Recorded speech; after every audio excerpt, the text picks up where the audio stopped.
Chapter 658. Ding Yin and Tian Pei had been squatting in the flower bed, not daring to come out. The butterfly knife that Yun Jian had thrown out had hit the ground right in front of Ding Yin and Tian Pei, only a short distance away from their feet. The butterfly knife was still stained with the blood of the dead man, which had yet to coagulate. Now that the butterfly knife had been thrown by Yun Jian in front of Ding Yin and Tian Pei, it had sunk 3 inches into the ground. This scene alone was enough to send chills down the spines of onlookers. Needless to say, the parties involved, Ding Yin and Tian Pei, must be terrified right now. Ah! Mommy has blood. Woo-woo. Tian Pei's original stubborn temper had turned pale with fright at the scene in front of her. She howled loudly, trembling all over, tears streaming down her face. If Tian Pei had the arrogance of a young lady at the beginning, then now she had lost all her dignity. She had even broken through her stubbornness, and her tears had even fallen. She was clearly terrified. Ding Yin was also scared half to death. How could she still care about her daughter Tian Pei? Ding Yin was trembling all over. She and Tian Pei huddled together, not even daring to breathe loudly, afraid that Yun Jian would pull out the butterfly knife and stab it into their temples. Just like the man who had just been killed. Yun Jian only smiled contemptuously at Ding Yin and Tian Pei. Then she strode forward, grabbed Tian Pei's collar, and pulled her out of Ding Yin's arms. What are you doing? Seeing her daughter being pulled away, Ding Yin could no longer stay still. She hurriedly tried to pull her daughter Tian Pei back.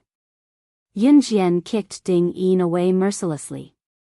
She grabbed Tian Pei's collar and looked at Tian Pei's tear-stained face. Yun Jian recalled the way Tian Pei had cursed Xiao Yunju just now. You just said that my brother is a fatherless child, and told him to kill my brother, Yun Jian's eyes were filled with murderous intent. At this moment, her murderous aura was so oppressive that even the adults present did not dare to say anything, let alone Tian Pei. Wah! Tian Pei was frightened by Yun Jian's words. She had no choice but to use her trump card, crying. Pa! Yun Jian grabbed Tian Pei's collar with one hand and slapped Tian Pei's face with the other. Yun Jian did not care that Tian Pei was still a child. After slapping her, she raised her voice and growled, "Why are you crying? Weren't you very powerful just now? Answer me." If Tian Pei scolded her, Yun Jian would not treat her like this. But what did she say? She actually cursed Xiao Yunju to die. The word die was taboo for Yun Jian. Especially when he cursed Xiao Yunju. Xiao Yunju had died once, which made Yun Jian cherish him even more. At the same time, she could not bear to see others scolding him. Tian Pei was scolded until she could only sob. The slap on her face was burning, but she did not dare to say a word. At this moment, a sharp siren was heard from outside the school. Not long after, a few police cars stopped there one after another. More than 10 policemen got out of the cars with batons in their hands. The leader of the group was a police officer from the police station near Wunning Elementary School. He heard gunshots from nearby residents, so he immediately rushed over. What happened? What happened? The police officer's surname was Wu. Officer Wu's eyelids twitched when he saw the dead man. When Ding Yin saw the police, she quickly took Tian Pei back from Yun Jian's arms. Then, she pointed at Yun Jian and shouted at Officer Wu, "She killed someone. She even wanted to kill my daughter. She's crazy, take her away. Hurry up and shoot her." Yun Jian sneered. At this moment, Officer Wu walked to Yun Jian. He looked at Yun Jian and raised his voice. What happened? Yun Jian glanced at Officer Wu. She took out a document from her pocket and handed it to Officer Wu. Chapter 659. Officer Wu was a police officer from the police station near Wunning Elementary School.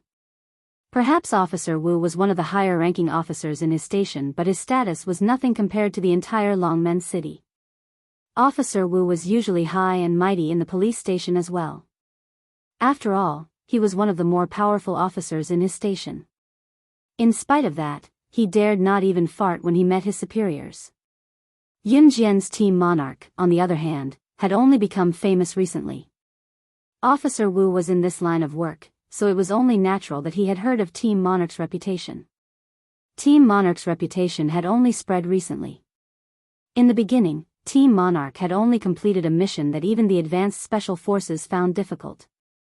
In their second mission, Team Monarch had even managed to retrieve the antique stolen by International God in the shortest time possible. These two missions had cemented Team Monarch's identity and promoted them to advanced special forces in the shortest time possible. When Team Monarch was still an advanced special forces candidate, they had completed two major missions in the shortest time possible within a few months and were promoted to advanced special forces directly by their superiors. Advanced special forces was an honor that some people could not attain even after decades of hard work. It was rumored that the honor of Team Monarch's advanced special forces was earned by slashing God of Team Monarch. More importantly, the internationally renowned assassin organization, Inferno Ring, which was second only to An Hun Group and Kosha mercenaries, was annihilated by slashing God of Team Monarch. Although it was unknown how slashing God of Team Monarch knew An Hun Group and Kosha mercenaries, the rumor had shocked everyone when it got out. In other words, there was no one who was not surprised. After all, slashing God of Team Monarch was only an underage girl according to the rumor. What Officer Wu did not expect was that slashing God of Team Monarch, who was rumored in his station, Longmen City, the entire Zhe province, country Z, and even internationally, would appear before him. Oh my God. Smack. Officer Wu looked up at Yun Jian and the document in his hand fell to the floor. Putting aside the fact that Yun Jian was slashing God that had already spread to the international police force and the underworld, the fact that Yun Jian was Gu Yunjian's subordinate was enough to overwhelm Officer Wu. Yun Jian smiled faintly at Officer Wu's reaction and bent down to pick up her document, patting the dust off and saying faintly, "You've dirted my document." Officer Wu's heart clenched when he heard Yun Jian's voice again. Officer Wu opened his mouth and wanted to say something, but he found that he couldn't say anything. Ding Yin couldn't hold it in anymore. She hugged Tian Pei, who had already begun to cry, and shouted at Officer Wu again, "You're the police. Team Monarch? Slashing God. Since you are the police, how can you protect her? She had killed someone. Princes are punished the same as commoners if they break the law. Even high-ranking officials can't do as they please. Why can't she be executed for killing someone?" Ding Yin had long detested Yun Jian.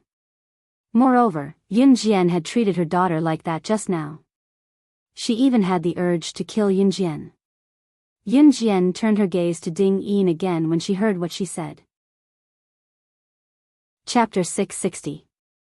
At this moment, Officer Wu wanted to strangle Ding Yin. He resisted the urge to strangle Ding Yin and nodded to Yun Jian. Can you explain what's going on? Officer Wu was at least 3 times older than Yun Jian. However, he was addressing Yun Jian as an elder. The surrounding police officers, including the parents who were hiding in the flower bed, were all dumbfounded. When Officer Wu appeared, he looked mighty and domineering, and everyone present saw it. But how long had it been? Yun Jian had only given Officer Wu a short time to show him her ID, and Officer Wu was so polite to Yun Jian? This was illogical.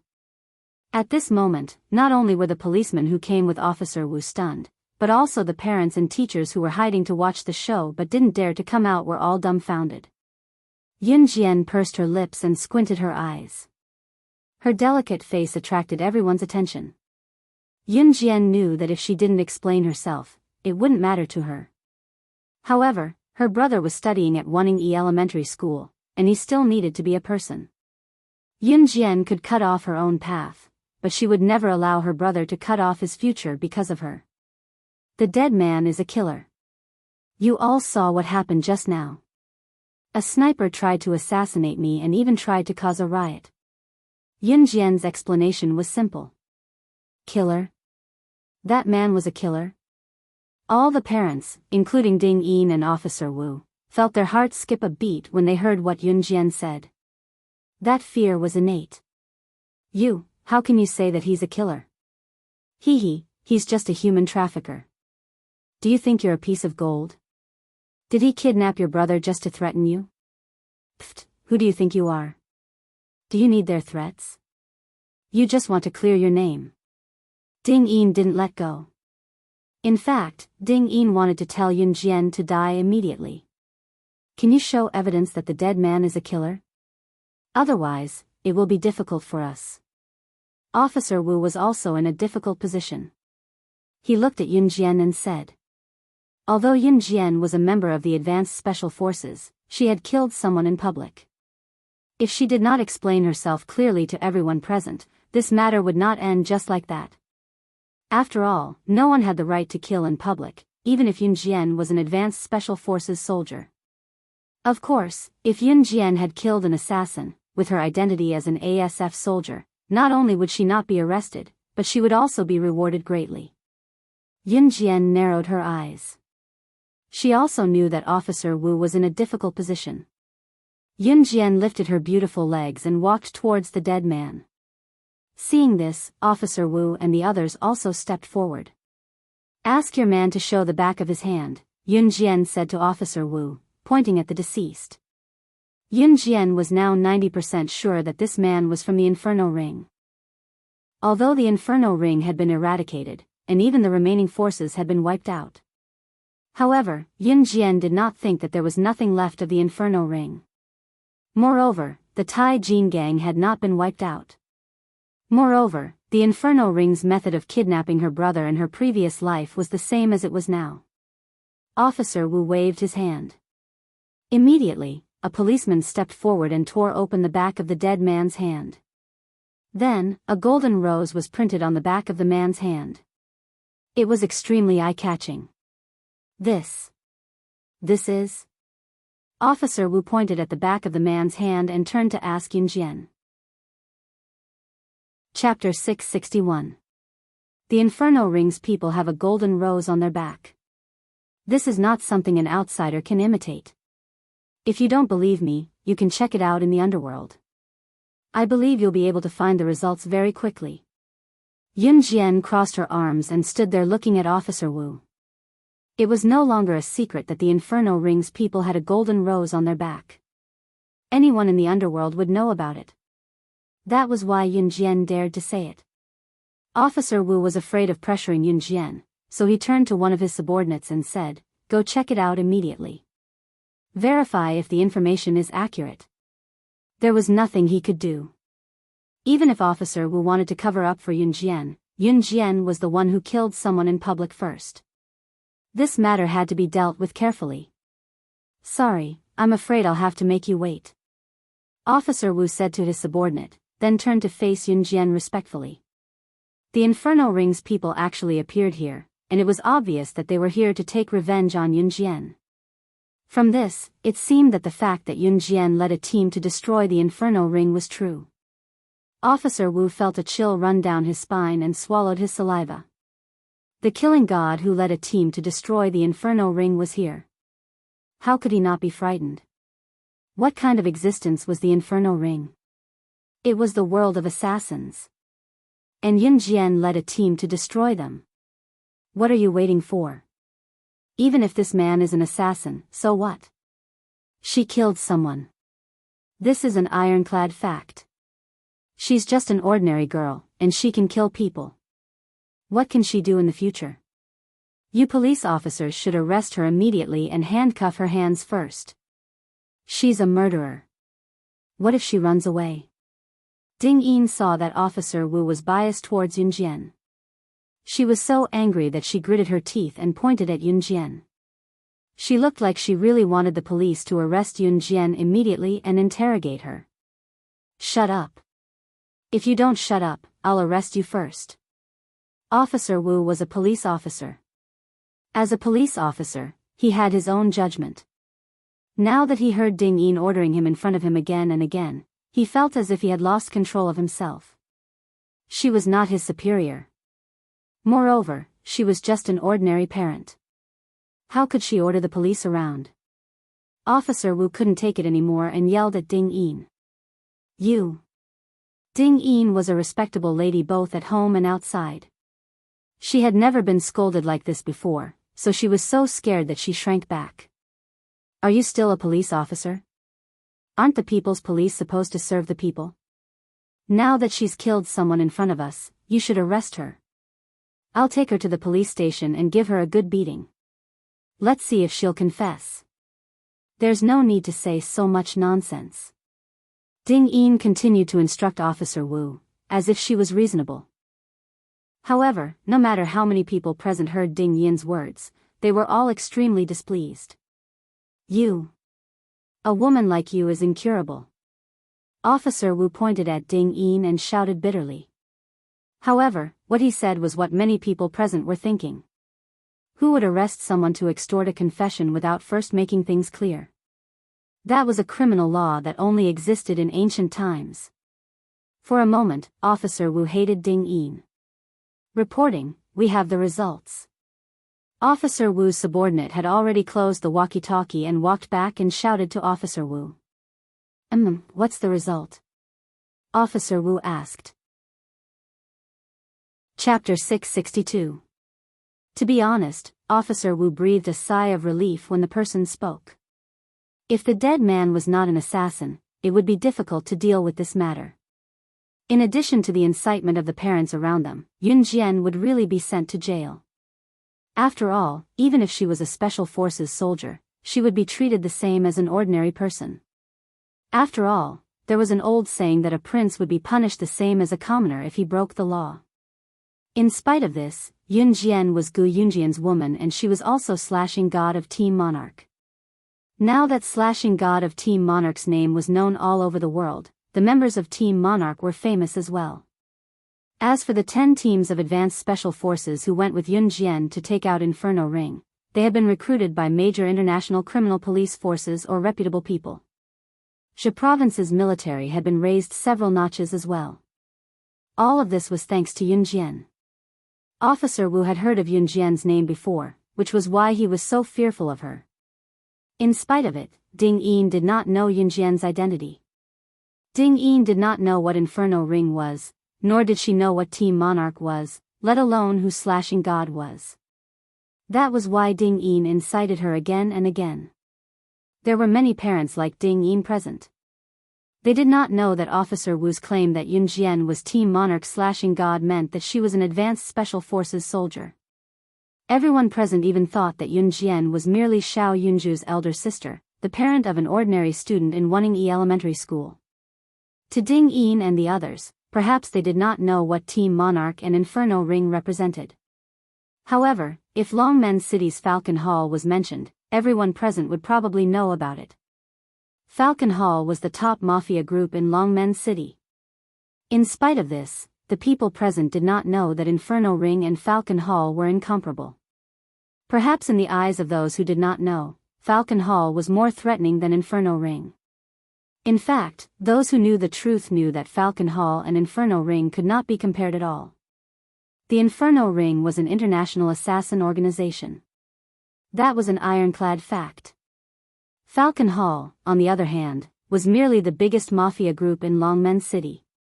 It was nothing outside of Longmen City, Xia Province, and even Country Z. Since the matter has been investigated clearly, you can go now. Officer Wu said respectfully to Yun Jian. Advanced Special Forces soldiers had the right to be hands-off. As long as the matter was not too complicated and she did not commit a serious crime like murder, the document in her hand was enough for her to clear her name and leave directly. This was the reason why Yun Jian had agreed to join the Advanced Special Forces with Gu Junjian. What? Leave? She just threatened my daughter and killed someone. Why should she leave? The clueless Ding Yin had no idea that Yun Jian was an Advanced Special Forces soldier. Therefore, when she heard that Officer Wu was going to let Yun Jian go, she immediately shouted. Even if the person she killed was a criminal who deserved to die, she still killed someone. She's just a normal person. She'll be jailed for at least a few days if she kills someone. Moreover, it's hard to guarantee that she won't kill innocent people. Why should she leave? Ding Yin continued to shout, even blocking Yun Jian's path to prevent Yun Jian from leaving. Why? Because she's an advanced special forces soldier. She killed an unpardonable assassin. This is the duty of the advanced special forces. Tell me, why should she? Officer Wu shouted back at Ding Yin. Chapter 663. Advanced Special Forces. Part of their job. The parents who were hiding in the flower bed were all stunned when they heard that. Most of the people present had heard of the Advanced Special Forces. Even if they did not know about the Advanced Special Forces, at least there would not be anyone present who did not know what the Special Forces were. Advanced Special Forces, that's the Special Forces. Usually, only the military would have Special Forces, and every Special Forces soldier had absolute strength.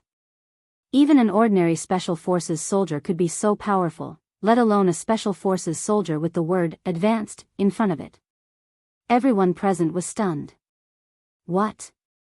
Advanced Special Forces soldier? Ding Yin's grip on Tian Pei loosened. When she first heard that, she was so shocked that Tian Pei almost fell to the ground. Ding Yin remembered that one of her husband's friends was a Special Forces soldier. Back then, that Special Forces soldier had bragged in front of her husband. In fact, her husband was quite envious of him and even said that he would laugh in his dreams if he could really become a Special Forces soldier.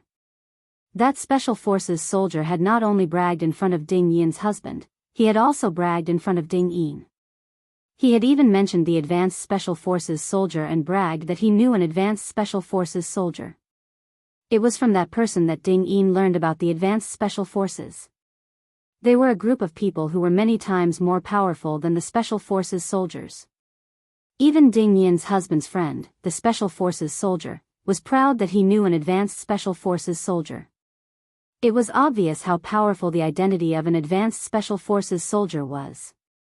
And now, Officer Wu was saying that Yun Jian was an Advanced Special Forces soldier in front of so many people? Even if Officer Wu was lying, even if he was spouting nonsense, he would never lie in front of everyone and say that Yun Jian was an Advanced Special Forces soldier. After all, it was not easy to lie like this. That meant that Yun Jian was really an Advanced Special Forces soldier? So, can I leave now? Yun Jian narrowed her eyes and raised her brows slightly. She didn't want to reveal her identity, but things had happened so suddenly that she had killed a member of the Inferno Ring. Xiao Yunju would still study at Waning Elementary School in the future, and if she did not reveal her identity, these parents would automatically label her as a murderer. Even if Officer Wu knew that she was not, these parents would at least warn their children to stay away from Xiao Yunju because his sister was a murderer. Yun Jian didn't want Xiao Yunju to bear all this. She wanted Xiao Yunju to grow up happily. If Yun Jian revealed her identity as an Advanced Special Forces soldier, none of the parents present would think of Yun Jian as a murderer. This was the difference between an ordinary person killing someone who should have been killed and an Advanced Special Forces soldier killing someone who should have been killed. If the Advanced Special Forces killed an assassin, the people present would only think that Yun Jian was amazing and was serving the people. If Yun Jian was just an ordinary person, then there was a problem. Why would an ordinary person like her kill someone? In everyone's eyes, this could only be described as abnormal. That's enough. Let's go. Officer Wu nodded quickly. Yun Jian nodded. She didn't even look at Ding Yin and her mother as she turned and walked towards Xiao Yunju. Officer Wu ignored Ding Yin as well and quickly led his team to clean up the scene. Ding Yin stood where she was, dumbfounded. "Io, you idiot." Just as Ding Yin was still dumbfounded, Wang Ba's mother saw that the surroundings had calmed down and guessed that the police must have eliminated the snipers. She pulled Wang Ba out and stood in front of Ding Yin. "What's wrong?" Ding Yin was already upset, so she asked Wang Ba's mother indifferently. Chapter 664. Wang Ba's mother was truly regretting it now. She regretted provoking Yun Jian. No matter how she thought about it, she would never have guessed that Yun Jian was New Cruise's director. In fact, Wang Ba's mother regretted it when she went against Yun Jian back then. After all, it was Wang Ba who snatched Xiao Yunju's candy first. Just because of such a trivial matter, New Cruise stopped selling cars to their family in the future. Wang Ba's mother's regret was not something a normal person could understand. Moreover, many imported cars and even limited edition sports cars were only available in New Cruise. Wang Ba's mother could forget about it. Even if other car marketing companies had imported cars and Wang Ba's mother's family could purchase cars from other car dealerships, what about limited edition sports cars? Although Wang Ba's mother's family could not afford limited edition sports cars, at least they could go to New Cruise to see how limited edition sports cars looked like if they did not provoke Yunjian. However, if they provoked Yunjian, they would not even be able to enter New Cruise's entrance. Wang Ba's mother had experienced the feeling deeply, so she was helpless. That was why Wang Ba's mother spoke to Ding Yin with the tone of an experienced person. It was too late. When Wang Ba's mother came to speak to her just now, Ding Yin did not seem bothered at first. However, after hearing what Wang Ba's mother said, Ding Yin's eyes widened and she shouted almost at the same time, "What? New Cruise's director? Who in Longmen City did not know about New Cruise? Who did not know about New Cruise's director?" It was the company that held Country Z's biggest auto show the first time it was listed and rose to fame overnight. Now, it was the most famous company in the country. Such a company was actually Yunjian's. This. Ding Yin's mother's hands went limp from the shock and she almost fainted. Tian Pei, who was in Ding Yin's arms, was thrown to the ground because of the latter's weak grip. Ah! Tian Pei howled in pain. Tian Pei was still a child, but the fall would hurt for a few days at least. Of course, this was all Ding Yin's fault and had nothing to do with Yunjian. Yunjian had just returned to the flower bed where Xiao Yunzhu and Duanli were, when she saw that Xiao Yunzhu had already woken up while rubbing his small eyes. Duanli had been protecting the unconscious Xiao Yunzhu. She only started chatting with Xiao Yunzhu when he woke up. Seeing Yunjian coming over, Duanli became even more excited and shouted at Yunjian, "Sister, you're here. Yunzhu is awake." Okay. Yunjian and Duanli looked at each other and smiled, then walked over. Because of this incident, the school was dismissed in the afternoon. After all, they could only return to school after the police had investigated the whole story. Otherwise, if he continued to go to school, he wouldn't even be able to guarantee his life. What was the point of going to school? This meant that Xiao Yunzhu and the others were on vacation again. After asking Duanli, Yunjian found out that Duanli had no one to pick her up from school this time. Even Duanli usually went to school and went home alone. Seeing that Xiao Yunzhu was worried about Duanli going home alone, Yunjian planned to send Duanli home. Just as she brought Xiao Yunzhu and Duanli to the gate, Yunjian saw Adam and Lan Su rushing back like a rocket. The two of them ran to Yunjian almost at the same time. "Where did you guys go?" Yunjian saw the two of them and asked. "To kill the sniper," Adam and Lan Su said in unison. After that, Adam and Lan Su looked at each other and glared at each other. Yunjian's mouth twitched. Lan Su explained, "I was the one who killed that sniper just now." "Nonsense, young madam, I killed the sniper with a gun." Adam did not back down. Chapter 665. Yunjian had guessed early on that Adam and Lan Su had gone to kill the sniper. But she hadn't thought that Adam and Lan Su would fight to claim credit in front of her. "Yunjian, that sniper was indeed killed by my darts." Lan Su didn't back down at all after hearing Adam's words. A trace of annoyance appeared on her proud and cool face. Lan Su's words were directed at Yunjian. Seeing Lan Su's serious expression, Adam suddenly smiled. Then he looked at Lan Su, then at Yunjian, and said in a resigned tone, Fine. You killed that sniper. I'm a man, so I won't argue with a little girl like you." Adam and Immerse followed beside Ce. Immerse was the kind of person who would never claim credit in front of Ce, while Adam had a fiery personality and was the kind of person who would say anything. Although Lan Su had lived for thousands of years in the Yulong continent, on Earth, she looked only 16 or 17 years old. She did fit Adam's description of her as a little girl. Adam and Immerse were both older than CE and were in their early 20s. Hearing Adam call her a little girl, Lansu cast a sidelong glance at Adam. Her cold and proud face carried a trace of annoyance. Yunjian, I don't like to walk with him. Let him go, Lansu said directly to Yunjian. Lansu was from the Yulong continent. She didn't understand the ways of the world, and she didn't know how to treat people with respect. She was very straightforward with her words. Yunjian curled her lips slightly. She was very helpless, and then she turned to look at Adam. Yunjian didn't say anything. Hearing Lansu's words, Adam continued to bicker with Lansu. Hey, I'll go my way, you cross your bridge. I don't think we have any deep grudges, right? Yunjian didn't say anything, but Adam didn't dare to leave. He was sent back by the young master to serve Yunjian. If he dared to leave now, Adam dared to guarantee that the door of the Amazon forest would be open for him anytime. Furthermore, Shuang was the most unreliable one. Once he made a mistake, Shuang would definitely send him to the Amazon forest. Even though he had the best relationship with Shuang, the clothes that Shuang had given him had been snatched away by Ce to be used as a cloak for Yunjian. Once Shuang heard Ce's words, he would definitely become a bad friend. Adam pursed his lips. Yunjian smiled. Then she touched Duan Li's head and said indifferently, you all go back first. I'll send Chestnut back before going home. After hearing Yunjian's words, Lansu and Adam nodded obediently. Oh, right. Yunjian suddenly thought of something and asked. Lansu and Adam stopped in their tracks.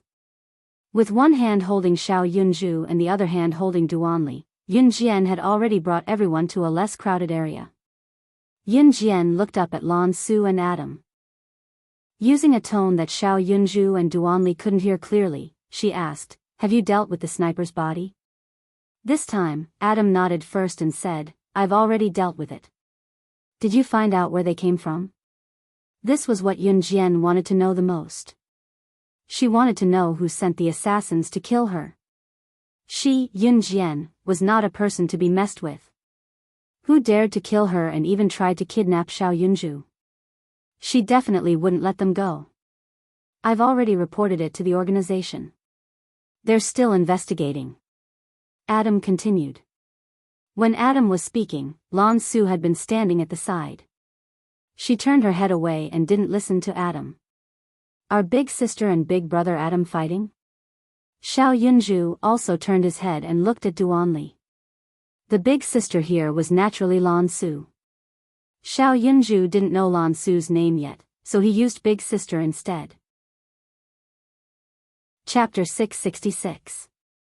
Duanli didn't know what flirting meant, but she heard from a classmate named Little Hui in her class that the current situation was very similar to what Little Hui had said, so Duanli said it out loud.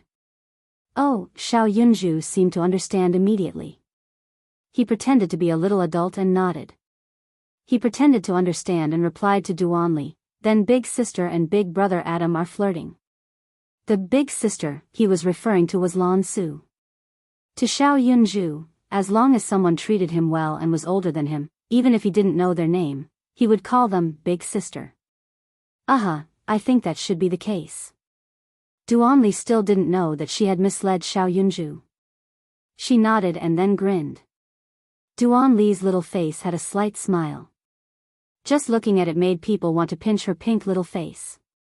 No matter how soft Xiao Yunju and Duanli's conversation was, Yunjian still heard it. Lansu and Adam had good hearing, so naturally, they heard everything clearly. After hearing Xiao Yunju and Duanli's conversation, Lansu and Adam's hearts immediately thumped. The two suddenly turned their heads. Neither of them wanted to pay attention to the other. They also stopped bickering, as if they were afraid that Xiao Yunju and Duanli would misunderstand again. However, Lansu wouldn't yell at Xiao Yunju or Duanli in front of Yunjian. With Ce around, Adam didn't dare to do it either. After Xiao Yunju and Duanli said that, Yunjian felt awkward for Lansu and Adam. She pursed her lips again, then said to Lansu and Adam, you guys go back first. She was waiting for this sentence. Lan Su and Adam replied at the same time, Right after they finished speaking, Lan Su glared at Adam fiercely, then turned around and left quickly. Adam didn't move either. The two of them quickly disappeared from Yunjian's sight. Alright, Chestnut, where do you live? Big sister will take you home now. Yunjian said as she reached out to rub Duan Li's head again. At the mention of home, Duan Li's little body trembled slightly. Yunjian noticed Duan Li's reaction. Yunjian frowned slightly but didn't ask further.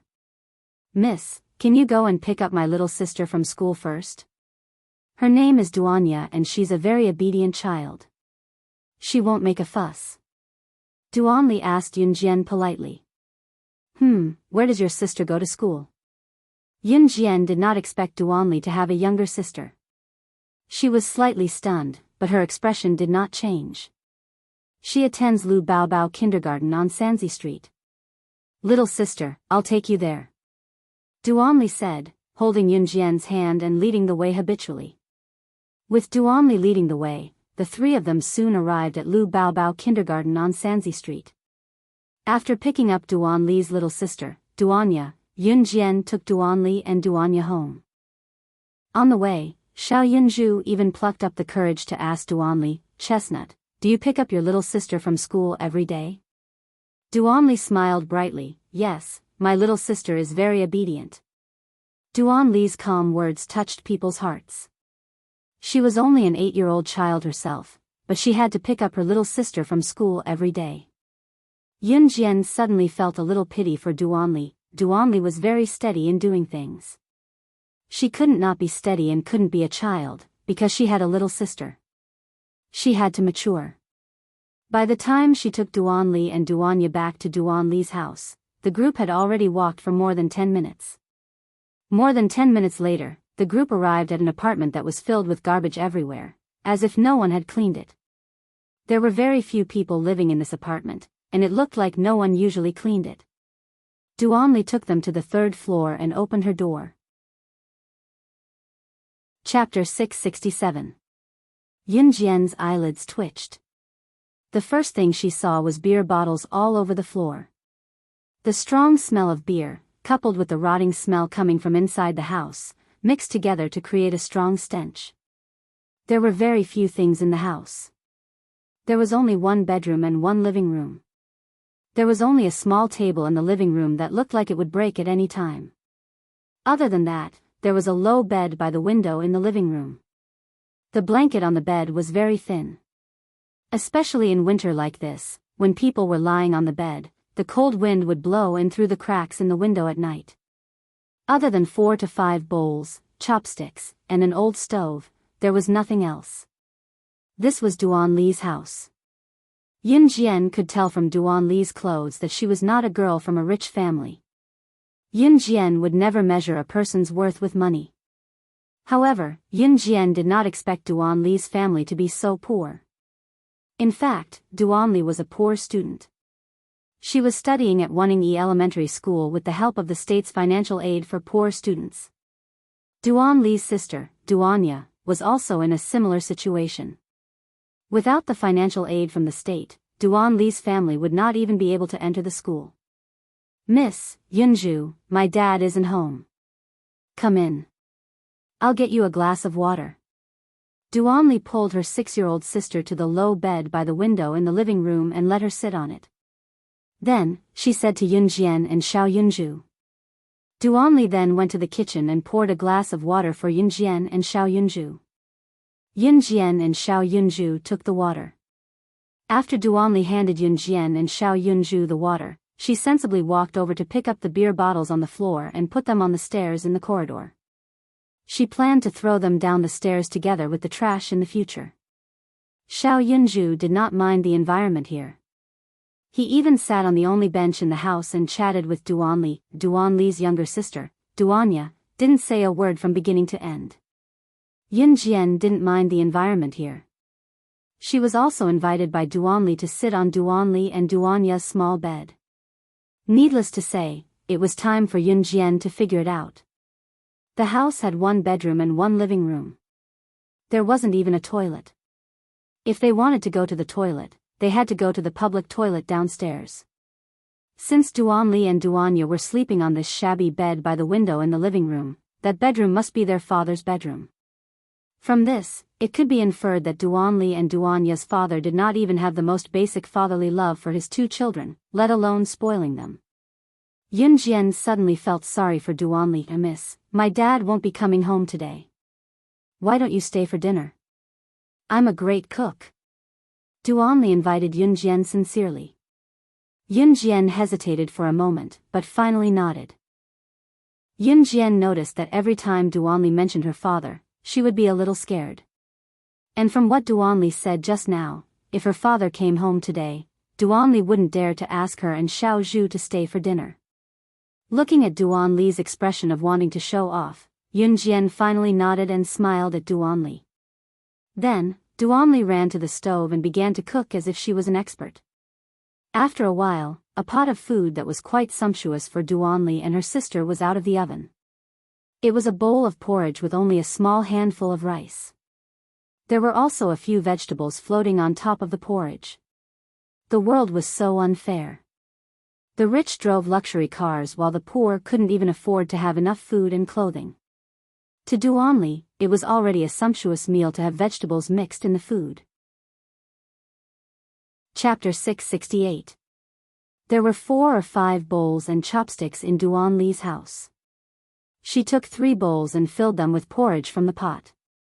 Then, she took a pair of chopsticks and filled the bowls for Yunjian and Xiao Yunju. After that, she took the bowls back and forth and passed them to Yunjian and Xiao Yunju. Then, Duanli poured a bowl for her younger sister. Duanya didn't make a sound. She was a little afraid of Yunjian and the others.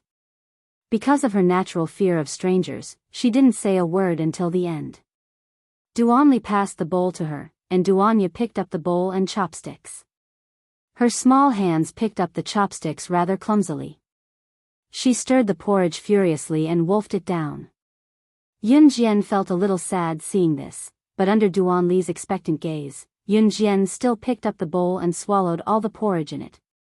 It's delicious. Xiao Yunju gave Duanli a thumbs up and smiled at her after he finished eating. Xiao Yunju didn't think that the living conditions here were too bad for him to stay, and he wouldn't use all sorts of excuses to refuse to stay for dinner because of the poor living conditions. In fact, when Yunjian found Xiao Yunju in her previous life, Xiao Yunju was in the orphanage at that time. Although the orphanage was maintained by a charity organization, it was useless if there wasn't enough money to donate. This group of orphan children could only sleep in the worst places and barely eat their fill. Xiao Yunju had gone through such a hard life, and he could understand that. Therefore, he wouldn't despise Duanli's family. Xiao Yunju's praise made Duanli smile happily. She looked at Xiao Yunju and said to Xiao Yunju, "Eat more then, I'll get more for you when you finish." "What about you?" "Chestnut, you haven't eaten yet?" Yunju asked when he saw that Duanli had yet to pick up her bowl after he was done with the porridge. "I'm fine. I'm not hungry. You should eat more." Duanli shook her head and smiled at Xiao Yunju. Her family could only cook so much rice a day. If she cooked too much and her father found out, he would beat her and her sister again and say that they were greedy. What's more, she had added the only side dish they had today, vegetables. However, she didn't add much. Duanli knew that if their father came back and saw that there were fewer vegetables, he would definitely beat them again. "No, if you don't eat, then I won't eat either." Xiao Yunju's attitude was very firm. Duanli was suddenly touched. She picked up Xiao Yunju's bowl and ran to get him a bowl of porridge. Then, as she walked, she said, "Okay, then you can have half and I'll have half." After saying that, Duanli filled Xiao Yunju's bowl with half a bowl of rice and poured another half for herself. Duanli finally picked up the bowl to eat the porridge. Yunjian also smiled. Duanli had only taken 2 mouthfuls of porridge when she heard footsteps coming from downstairs. Duanli's heart skipped a beat. Yunjian frowned. Just then, a rather handsome man in his 30s walked in through the open door. Behind this man was a rich woman in her 40s or 50s, who was decked out in gold and silver. Dad. Duanli didn't expect her father to come back. She was so scared that the bowl in her hand slipped and fell to the ground, and the sound of the bowl breaking could be heard. The man in the lead was quite handsome, and he looked 50% similar to Duanli and Duanya. When she saw the man, Duanya, who was sitting on the bed, was so scared that she curled up into a ball. Duanli's father was called Duanshur. Duanshur looked decent, and it wasn't hard to tell that he was a rather handsome man when he was young. However, at the moment, he looked a little dispirited, especially when he saw Duanli and Duanya. His brows were tightly knitted together. When he saw Yunjian and Xiao Yunju, Duanshur didn't even ask anything and yelled at Duanli, "Duanli! Didn't I tell you that you're not allowed to bring outsiders to our house? And how dare you break our bowl? Do you want to die?" Chapter 669. From Duanshur's actions, it was obvious that hitting Duanli was nothing out of the ordinary for him. Duanli asked Yunjian and Xiao Yunju to stay for dinner. She did not expect her father to come home that night. Because his father would only come home late at night with the smell of beer all over his body. Therefore, when she saw Duanshur, she was completely dumbfounded. "Go to hell." Duanshur's ferocious and venomous voice rang out, carrying with it an unacceptable sense of unreasonableness. At the same time, Duanshur's broom was right above Duanli's forehead. "Don't hit little chestnut. Get lost." Xiao Yunju immediately rushed out and extended his small arms to block Duanshur's blow. Duanshur would even hit his own daughter, let alone someone who was not related to him by blood. He waved the broom and viciously swung it at Xiao Yunju's head. If he was not careful, this strike could even paralyze Xiao Yunju.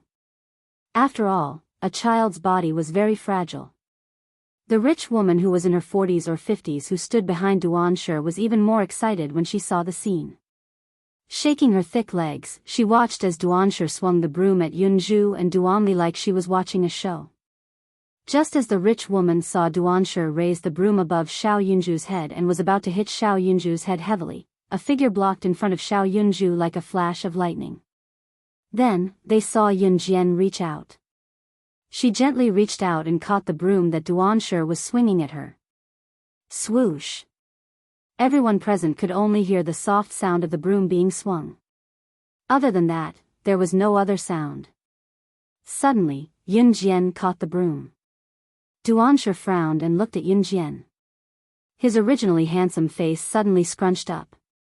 He looked at Yunjian ferociously and shouted, "Who are you? Why are you at my house?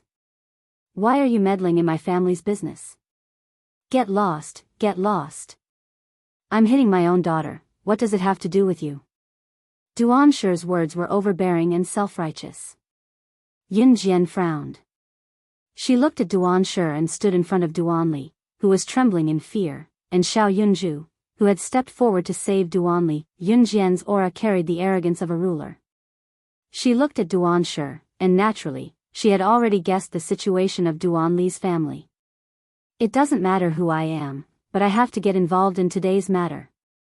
Yunjian's voice rang out, causing Duanshur and the rich woman standing behind her to shiver. Of course, it was just a shiver. Her age was not enough to threaten Duanshur and the rich woman. "Honey, isn't this your home? What does hitting your own daughter have to do with her? And who is she? If they come to your house, you can sue them for trespassing." The rich woman walked over and leaned against Duanshur. She used her elephant legs and fat butt to stick to Duanshur as she shouted intimately. Yunjian knew what was going on right away. This Duanshur was good-looking, but his family was so poor. If she guessed correctly, this Duanshur was probably kept by this rich woman in front of her. In this day and age, it was not necessary for a rich man to keep a woman as a mistress. As long as one was rich, a woman could still keep a man as a mistress. Mei, sit down first. I'll serve you after I've dealt with these two shameless cheese in my house. Duanshur shouted intimately at the rich woman. Then, he turned around and looked at Duanli and Duanya with a furious expression. He was indeed kept by this rich woman's husband, who was worth tens of millions. The rich woman also relied on her husband's money to keep him as a mistress. It was also because this rich woman named Shirmei came from a wealthy family that Duanshir chose to be with her even though she was ugly and was 20 to 30 years older than him. Chapter 670. Duanshir turned to look at Yunjian after speaking to Shirmei intimately. This is my family's business. Scram. Otherwise, I'll call the police. You can wait to go to jail. Duanshir glared at Yunjian, his tone harsh and uncourteous. Just as Duanshir finished, Shirmei fished out a newly bought phone from her bag like she was showing off and dialed 110 in front of everyone. Country Z's first 110 police station was set up in 1986. It was now 1999 and Longmen City was one of the more economically developed cities in Country Z. Therefore, a 110 police station had been set up a long time ago. After Shirmei took out her phone, she waved it in front of Yunjian like she was showing off. Then, she used her plump hand with bright red nail polish that looked fashionable in this era to dial 110. However, she did not make the call directly. Duanshir turned to see that Shirmei had already dialed the police number. He snickered at Shirmei and turned to threaten Yunjian again in a vicious tone. If you don't scram, we'll call the police right away. We have phones. Haha. Duanshir was full of bragging as he spoke. He felt that he was rich now that he was riding on Shirmei's coattails. Jijia, Yunju, leave now. Duanli was obviously afraid of Duanshir but she walked over anyway and tugged at the corner of Yunjian's shirt as she told Yunjian. Scram, scram. And you two damn brats, I'll definitely kill you later. How dare you disregard my words? Duanshir scolded Yunjian first before he spoke in a menacing tone like he was going to swallow Duanli and Duanya alive. It was not hard to imagine how Duanli and Duanya would be tortured by Duanshir if Yunjian really left with Xiao Yunju. Yunjian pulled Duanli into her arms without a trace. She glared at Duanshir with a sharp gaze before she let go of Duanli. I won't allow you to bully Chestnut. Xiao Yunju stood in front of Duanli and Yunjian. He stretched out his arms and glared at Duanshir with his small black eyes. His stare was so intense that it almost bored a hole in Duanshir's body. It was a pity that Duanshir had been frightened since he was young. Xiao Yunju's threats had no effect on Duanshir. Xiao Zhu, let's go. Yunjian let go of Duanli's hand, then grabbed Xiao Yunju's hand and walked towards the door. Sister, why? If we leave, Chestnut will be bullied. Xiao Yunju was stunned. He always thought that his sister was very powerful. Why did his sister want to leave when Chestnut was in danger? Duanshir and Shirmei, who was standing behind them with her phone in her hand, smiled contemptuously at Yunjian. They thought that Yunjian was frightened by them. Just as Yunjian held Xiao Yunju's hand and walked between Duanshir and Shirmei and was about to walk out of the door, Yunjian suddenly turned around and kicked Duanshir. The strength of this kick was so strong that it suddenly knocked Duanshir to the ground. Duanshir's face was smashed to the ground, and his front teeth were bleeding instantly. At the same time, Yunjian strode forward. She snatched the phone from Shirmei's hand before she could react. Then, she pounced forward and kicked Shirmei to the ground with a roundhouse kick. Shirmei's plump body slammed hard against the door behind her. She was in so much pain that she almost suffocated. Duanshir and Shirmei only recovered from their shock after they were sent flying by the kick. Yunjian wanted to leave just now because she wanted to stop Shirmei from calling 110 to call the police. She was so good at acting. More importantly, how could this 16-year-old girl have such powerful skills? Chapter 671. Duanshir and Shirmei had yet to recover from their shock when they were sent flying by the kick. Xiao Yunju and Duanli both looked at Yunjian with admiration. Duanshir and Shirmei were obviously terrified. Yunjian's skills were uncanny and frightening. How could there be a 16 or 17-year-old girl who pretended to leave just a second ago and turned around to send someone flying with a kick as fast as she could when she reached the door? Duanshe and Shimei were used to the evils of society. They had already thought of themselves as people who were familiar with the cruelty of reality and were the pioneers of society. Duanshe, in particular, could have anything he wanted ever since he fell in love with a rich woman like Shimei. Money for beer was not a problem at all.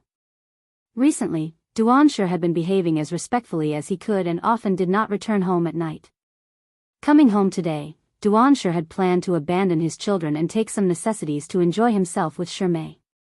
However, he did not expect to see two strangers, Yunjian and Xiao Yunju, as soon as he got home.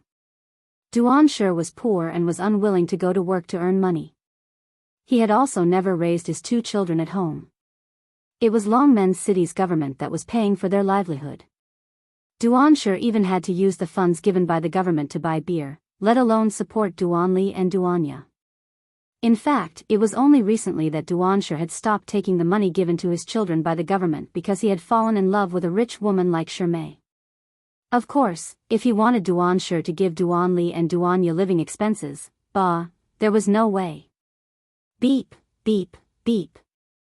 Just as Duanshe was sent flying and his front teeth were bleeding and he was thinking about killing Yunjian and his two burdens, the sound of a phone being dialed rang.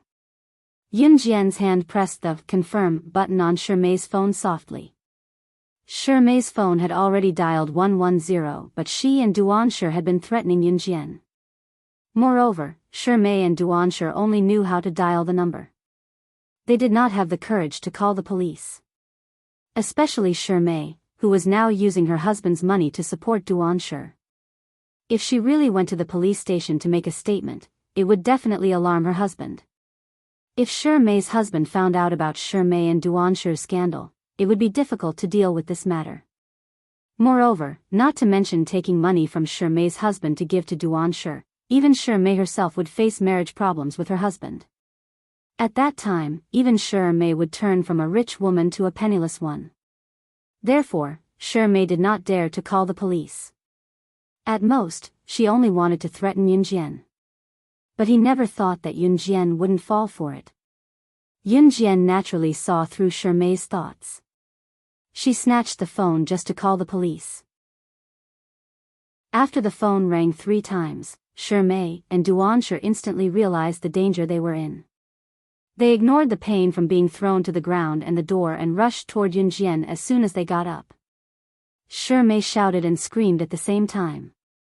Her fiery voice no longer had its initial tranquility. Give it back to me. Give it back to me.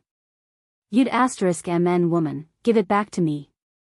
Do you believe that we won't find someone to kill you? Give us back our phones now. Duanshe threatened Yunjian as he looked at her ferociously. Duanshe also knew some gangsters, so he threatened Yunjian even more vigorously. However, Duanshe was smarter than Shimei. He was kicked by Yunjian just now, so he did not dare to go forward. Shimei, on the other hand, rushed forward without a care. However, just as Shimei reached Yunjian, Yunjian pulled Xiao Yunju and Duanli to avoid her. Chapter 672. I'm reporting domestic violence against a child at home. The address is Unit 302, Block 3, Residential Apartment, East Street, Sanyang Road. Yunjian told her address and everything in one breath. When Shimei rushed over, Yunjian had already told her everything, including their address. Yunjian knew the address so well because she had a habit. No matter where she went, she would look at the street signs around her, including the house numbers. Of course, she would only take a quick glance. Others might not be able to see anything, but she had already memorized all the street signs and house numbers. In fact, in daily life, street signs, house numbers, and even the building of the apartment were all indicated. It all depended on whether one would look and pay attention in real life. Of course, Yunjian had a good memory, so she remembered all of it. When Yunjian reported the address accurately, Duanshe and Shimei were dumbfounded. At that moment, Yunjian had already hung up on Shimei's phone. She was wearing sportswear today because she was attending Xiao Yunju's parent-child sports day. Her phone was a heavy item, so she did not bring it. Instead, she brought a butterfly knife. Because the butterfly knife was something she was used to using. Seeing that Yun Jian had already hung up on the phone, Shi Mei flew into a rage. She turned to glare at Duan Shi and shouted, "What should we do? What should we do? She already made the call. How did she know your address? Were you the one who told her about it? You did it on purpose, didn't you? Anyway, this has nothing to do with me. You can do whatever you want." Because Shi Mei was afraid, she pushed all the blame to Duan Shi. After saying that, Shi Mei grabbed her bag and wanted to run away. Because Shi Mei was nervous, she did not even want to take her phone back. "No. I didn't say it. Mei, I came back with you. How could I lie to you?" Duan Shi quickly turned around and pulled Shi Mei. Then, Duan Shi pushed all the blame to Duan Li. Duan Shi glared at Duan Li and spoke in a fierce tone. That fierce tone did not have the slightest trace of father-daughter affection. He looked at Duan Li and roared, "Was it you who gave her my address just now? You little bitch, I'll kill you later." Not only did Duan Shi have no fatherly affection for Duan Li and Duanya, he even hated them. Usually, he would hit and kick them. When he was drunk, Duan Shi would even smash a beer bottle on Duan Li's head. Duan Li had a cut on her head from the beer bottle shards, but because of her hair, no one could see it. "Father. Duan Li shrunk back in fear. She could already imagine how Duan Shi would scold and beat her.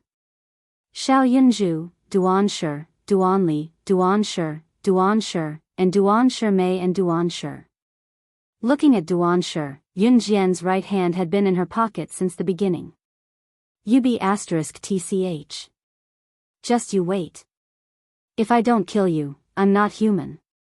Just you wait. Duan Shi did not dare to attack Duan Li as she was protected by Yun Jian. Therefore, Duan Shi could only threaten Duan Li verbally.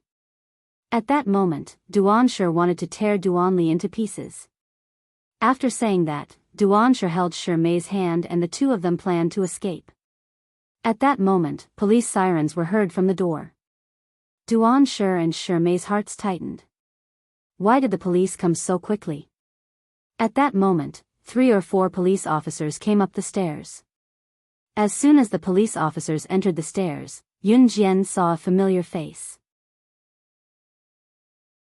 Chapter 673. Officer Wu received a new mission not long after he finished his work at Waning Elementary School. Someone reported domestic violence. Usually, domestic violence could be mediated with the neighborhood committee first. If the mediation failed, the police would intervene. However, according to the police records, it was not the first time Duan Shi's family had been reported for domestic violence. The police had even intervened before. Duan Shi had been sent to the police station more than once. However, he was released in the end. Duan Li and Duanya were often beaten up badly by Duan Shi. Even the other owners of the apartment could not stand it anymore. Therefore, someone had already reported Duan Shi. Duan Shi had also been arrested and sent to the police station, but he was eventually released without charge.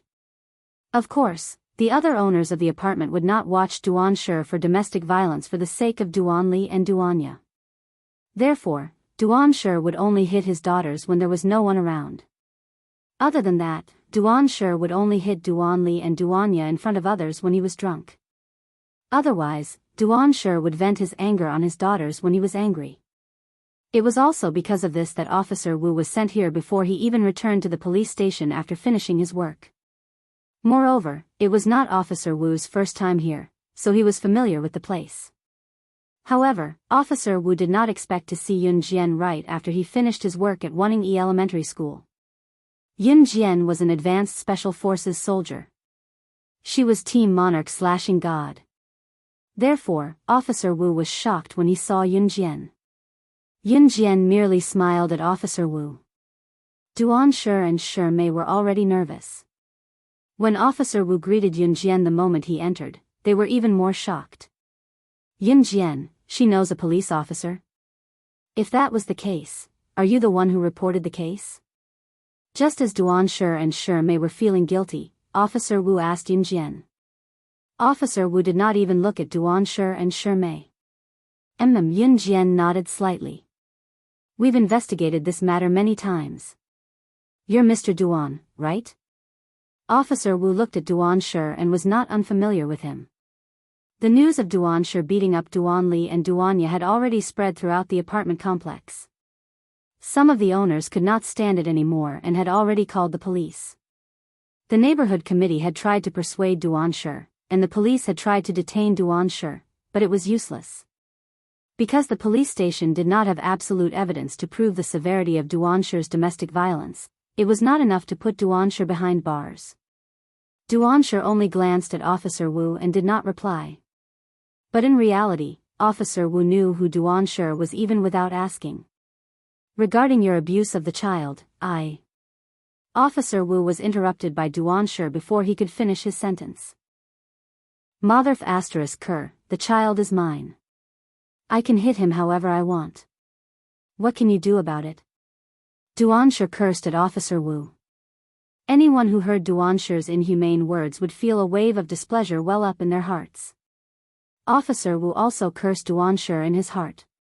It was mainly because he didn't have any conclusive evidence to arrest Duan. Otherwise, Officer Wu would have already arrested someone like Duan and sent him to jail. In 1999, video recorders and audio recorders were not everywhere. At least, the owners of the apartments did not have them. Otherwise, if someone had recorded the scene of Duan abusing the child or his abuse of the child, Duan would have been sent to jail long ago. Chapter 674. Did you tell her my address just now?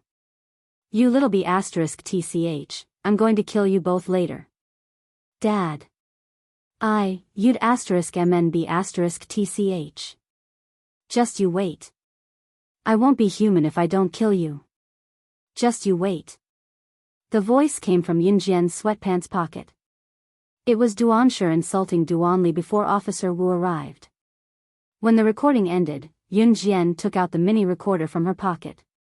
The recorder was small and Yun Jian had asked Zhang Jifan to prepare it for her. Now that New Cruise was growing in scale and had begun expanding across the country, Yun Jian planned to expand the company to other regions with its headquarters in Longmen City after some time. New Cruise's name in Country Z would be fully established. Of course, it was not something that could be done in a day and there was no hurry. As for the recorder, Yun Jian had asked Zhang Jifan to purchase it from overseas. She knew that she would need the recorder in many ways, so Yun Jian had asked Zhang Jifan to purchase a mini recorder for her. Zhang Jifan had just gotten the recorder for Yun Jian as well. Yun Jian had brought it with her today, but she did not expect the first use of the recorder to be on Duan. With the recorded conversation, Duan could do nothing even if he wanted to quibble. Officer Wu had been displeased with Duan for a long time. Of course, it was purely because of Duan inhumanity. He did not treat his daughter as a human being but as a punching bag.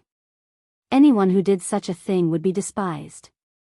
Officer Wu could not get any evidence of Duan actions before this, but with the recording in Yun Jian's hands, he could arrest Duan immediately. Duan Li did have many injuries on her as well. Once Yun Jian's recorder was out, Duan would not be able to escape from prison. Therefore, when Duan heard the recording, his face instantly turned pale from rosy to pale. Give it to me. Damned girl, give it to me. Duan did not care about anything else as he charged towards Yun Jian with a ferocious look on his face. Duan pounced on Yun Jian fiercely, but Yun Jian merely narrowed her eyes. Yun Jian did not move or make a sound. Be careful. Looking at Duan lunging at Yun Jian, Officer Wu's murderous move made him freeze in shock. Yun Jian raised her leg and kicked Duan to the ground. Officer Wu also breathed a sigh of relief. Taking advantage of the time when Duan pounced on Yun Jian, Shi Mei had already disappeared without a trace. Because there were no policemen to stop Shi Mei, she ran very fast. Duan was kicked to the ground, and Duan Li merely blinked her small eyes twice. To Duan Li, fatherly love did not exist at all. Moreover, Duan Li had always been beaten to a pulp by Duan so she did not have any affection for Duan Duanya, on the other hand, curled up at the foot of the bed and looked over without moving. Her frightened look made one's heart ache. If one looked closely, the back of Duan Li's and Duanya's hands and feet were covered with scars that looked like they had been cut. Damn it. Damn it. I'm going to kill you. Ah. Duanshi did not want to go to jail.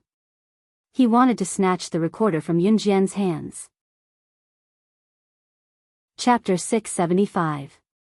Duanshi had gone mad. He had gone mad. Duanshi had been to the police station before, and everyone knew that there was no freedom in the police station. People like Duanshi yearned for freedom. If Duanshi were to stay in the police station for a week, he would not be able to endure it. Moreover, there was another main reason. How could there be alcohol in the police station? Duanshi was an alcoholic, and he would not be able to survive without alcohol. It was the same principle as how some people could not live without cigarettes, and those who were addicted to drugs could not get rid of their addiction. Therefore, when Yunjian took out the recording device, Duanshi went crazy. He could not beat Yunjian, so he picked up the kitchen knife and threatened Yunjian. Seeing Duanshi pick up the kitchen knife, Officer Wu and the others were shocked. If a person was powerful, he could fight against 2 or 3 people at once. However, if the opponent had a deadly weapon, he would be afraid no matter how powerful he was. After all, this person had not been formally trained. Officer Wu and the others had not undergone formal special forces training. Therefore, when they saw Duanshi pick up the knife, they shuddered. However, Officer Wu and the other policemen took out the stun batons on their waists. The stun batons were for the police. However, Officer Wu and the others had not undergone formal training. Therefore, even with the stun batons in their hands, the sharp knife in Duanshi's hand still sent chills down their spines. Duanshi held the kitchen knife and approached Yunjian carefully. At the same time, he threatened Yunjian, "Give me the recording device. Give it to me. Otherwise, don't blame me for being rude." Dad. Duan Li's heart clenched. Although she was not related to Duanshi, Duan Li did not want Duanshi to be in a desperate situation. Xiao Yunju had already pulled Duan Li behind them. "Don't be afraid, I'll protect you." Xiao Yunju looked at Duan Li and said sternly. "Mr. Duan, this is considered an assault on a police officer. Put down your weapon." Officer Wu stood in front and advised Duanshi. "Unless she gives me the recording device, I'll kill all of you." Haha. Duanshi thought that everyone present was suppressed by him, and he became more arrogant. However, in reality, Duanshi's hand was trembling as he gripped the saber. "You want this?" Yunjian held the recording device in her hand. She shook it in front of Duanshi and then held it in her hand. "Yes. Give it to me. Give it to me." Duanshi shouted even louder when he saw the recording device. He didn't want to go to jail. He couldn't go to jail. Therefore, he had to get the recording device. "Want it? Come over and I'll give it to you." Yunjian held the recording device.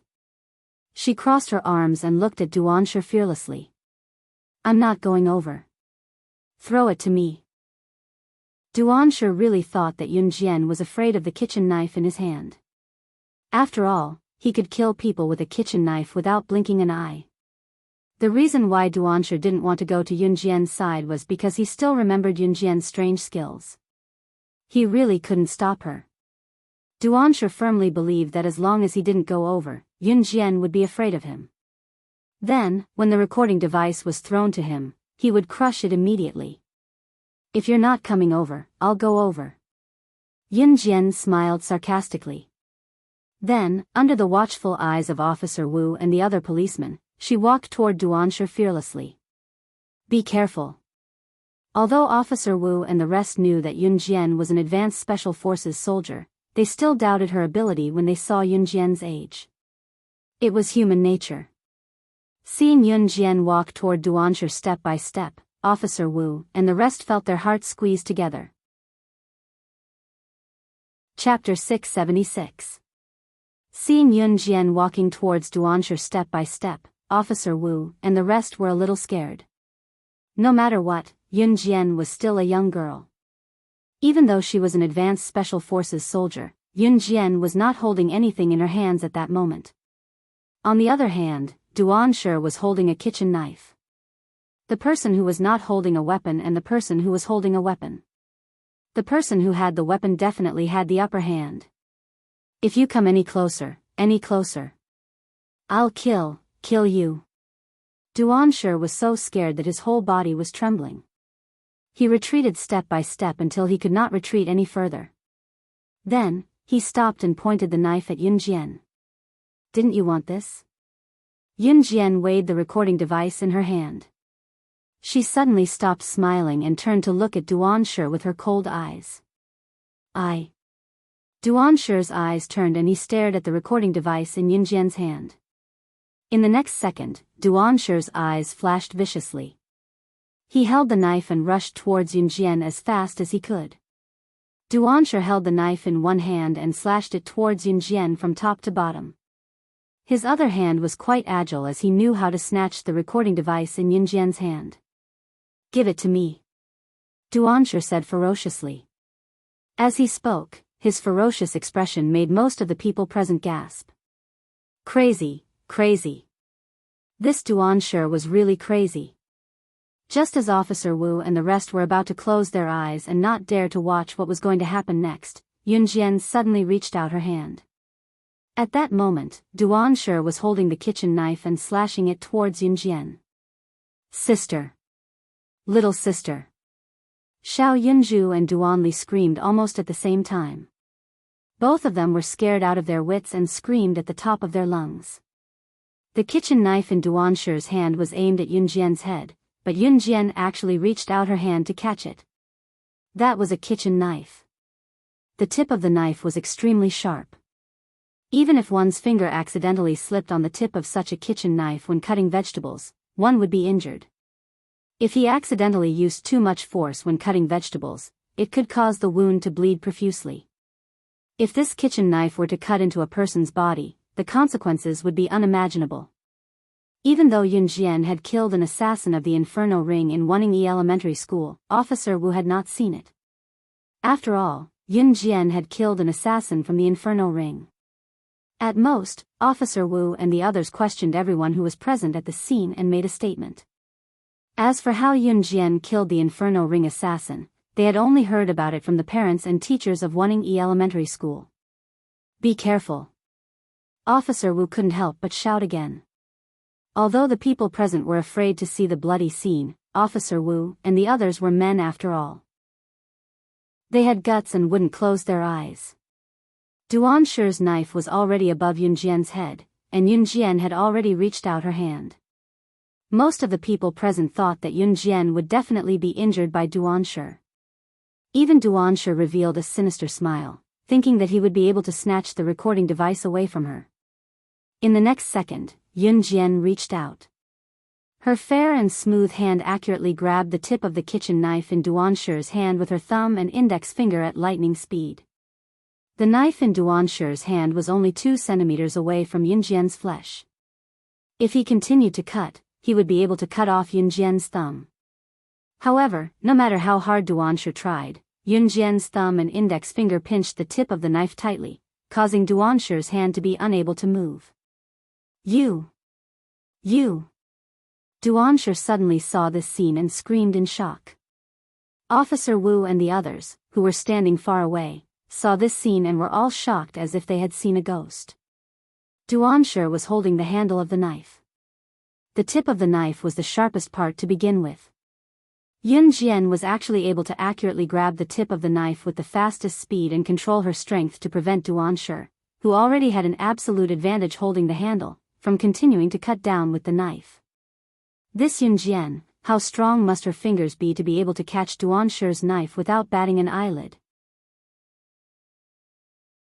Chapter 677. Although Officer Wu and the others had not participated in the Special Forces training, they had been doing morning runs and exercises every day to strengthen their bodies. But suddenly, they saw Yun Jian reach out to catch the kitchen knife that Duanshe was swinging at her. What's more, Yun Jian used her fingers to pinch the tip of the knife, stopping Duanshu's attack just 2 centimeters away from her skin. It was important to note that a kitchen knife was quite smooth. To pinch the tip of the knife with just the strength of one's hand and prevent the knife from cutting downwards, Yunjian's finger strength and hand strength were not something that a normal person could compare with. Officer Wu and the others were stunned. Duanshu had just recovered from his shock and was about to pull the knife back to cut Yunjian again. Yunjian moved her leg sideways. She lifted her leg and without looking, she stepped on Duanshu's knee. Ah! Duanshu screamed. His knee was kicked by Yunjian, and it went soft instantly. The next second, Duanshu knelt down with a thud from the pain. He had unintentionally knelt in the direction of Yunjian. Duanshu's legs went soft, and his hand loosened.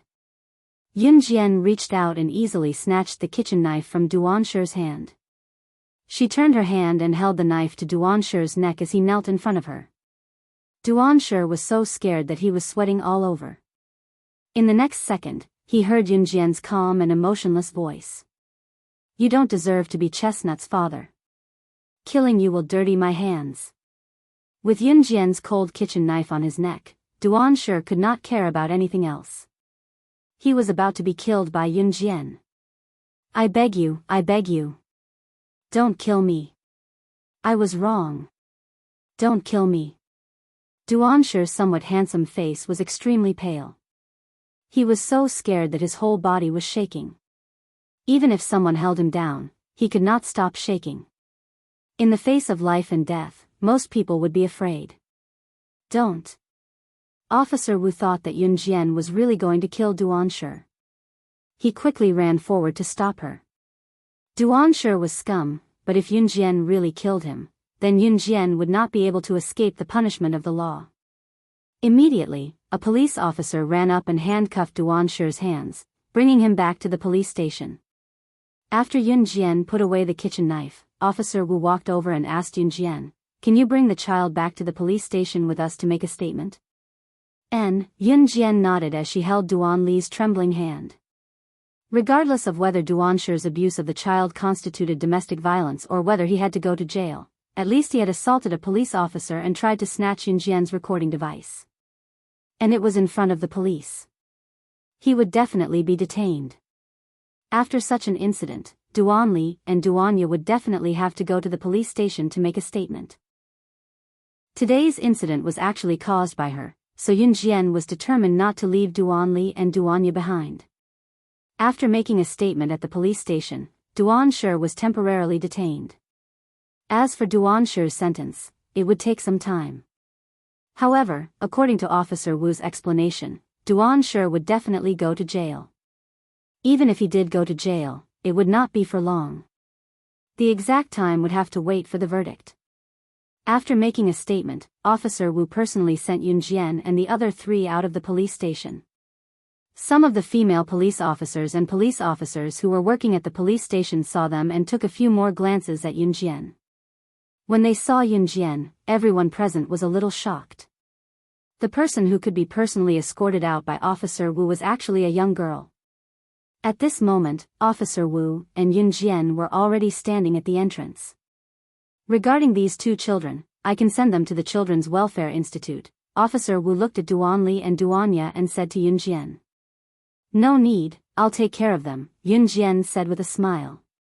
To Yunjian, having 2 more mouths to feed did not affect her at all. The reason why Yunjian adopted Duanli and Duanya was because Xiao Yunju begged her. Chapter 678. Seeing that Duanli had agreed to follow Yunjian, Officer Wu did not stop her. Usually, adopting a child required a lot of procedures, but Duanli was not an orphan. At least her father was still alive. Yunjian was an advanced special forces soldier and one of Gu Yunjian's men, so she was naturally trustworthy. Therefore, Officer Wu registered and let Yunjian take the children away first. The following procedures would not be too complicated because Yunjian's identity was there. No matter how complicated the procedures were, Officer Wu would help Yunjian with it. Of course, if he could not do it, there was still Gu Yunjian. "Okay, then I'll leave these 2 children to you. If you need anything, you can contact me anytime." Officer Wu nodded at Yun Jian and then said sincerely. He was also very sincere. Not to mention anything else, just Yun Jian's ability alone was enough to convince him. Okay. Yun Jian nodded at Officer Wu.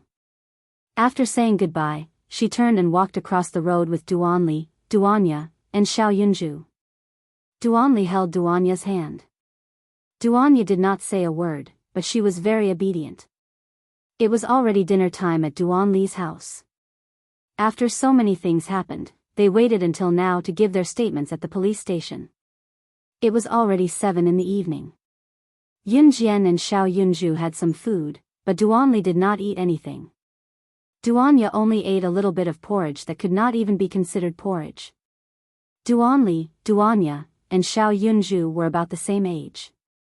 Now that they were all growing up, children at this age needed to eat and replenish their nutrition.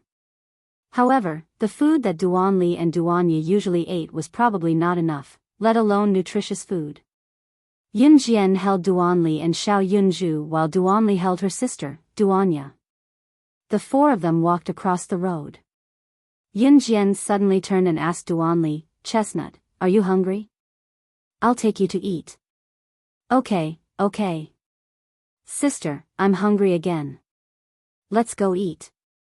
Although Xiao Yunju had eaten, he was still a growing child. Naturally, he would get hungry easily. Duanli lowered her head slightly, but she still raised her head to look at Yun Jian. Her small eyes seemed to be glowing as she said, "Miss, thank you." Yun Jian smiled and rubbed Duanli's head. Then, she brought Duanli, Duanya, and Xiao Yunju to a nearby restaurant. On the other hand, Adam and Lan Su went on their way after bidding farewell to Yun Jian. Of course, the reason they traveled together was because Lan Su's suite was in the same direction as Dong Ruan's villa. Lan Su and Adam continued to move forward. The two of them were competing to see who could run faster. The passers-by could only feel 2 gusts of wind blowing past them. It had to be said that both Lan Su and Adam were competitive people. It was not until Lan Su reached the door of her suite that she turned to leave. She left Adam with a snort as she left. Humph. Haha. Adam touched the bridge of his nose. This was the first time he had competed with a woman in a race. Moreover, their speed was on par. After laughing for a while, Adam's handsome face disappeared. He turned around and walked back to Dong Ruan's villa. Adam was staying at Dong Ruan's house as Siyi's friend. Moreover, there were many rooms in the villa. Adam had just returned to Dong Ruan's house when he met Immerse halfway. "Who's that woman?" Mawson crossed his arms and looked at Adam from the side as he asked. "You saw her?" Adam's tall figure walked over. Chapter 679. Immerse nodded. Then, he asked again, "Who's that woman?" "She works for young madam." Adam chuckled. Then, he looked at Immerse and walked over to put his arm around Immerse's shoulder. He asked in an experienced manner, "Aren't you very free?" "Why are you asking this?" "Young master is back." Immerse did not answer Adam directly. Instead, he changed the topic. "Oh." Adam nodded. He had guessed it too. Immerse followed CE back to an Hun organization. Now that Immerse was back, CE would naturally be back too. Let's go home." Adam could already guess that their young master must have gone to look for Yun Jian again. Hence, Adam put his arm around Immerse's shoulder and walked back home like brothers. Yun Jian brought Duanli and her children to a restaurant nearby. This restaurant was called Jiangxi Stir Fry. It was a famous delicacy nearby. Jiangxi's menu was suitable for the public's appetite. Of course, some people from other provinces did not eat spicy food. Jiangxi's dishes had a taste that one would never get tired of eating. Of course, everyone had their own preferences. However, Yun Jian liked it very much. Yun Jian could eat a little spicy food, but Xiao Yunju, Duanli, and Yun Jian did not eat spicy food. Hence, when they were ordering, Yun Jian asked the boss to prepare non-spicy dishes. They ordered 3 meat and 3 vegetable dishes. When the dishes were served, Duanli and Duanya were dumbfounded. Duanli and Duanya had never eaten such delicious food since they were born. Although the school's food was already considered a delicacy to them, the school's cafeteria food was not as good as the freshly fried dishes outside. Duanli and Duanya were practically wolfing down the food. Eat slowly. Yunjian smiled with her eyes squinted. There are a total of 16 chicken drumsticks. There are 4 of us. 4 for each of us. Xiao Yunju calculated quickly and put the drumsticks into everyone's bowls. Xiao Yunju was very smart. He was afraid that Duanli and Duanya would not eat, so he put the meat into everyone's bowls separately.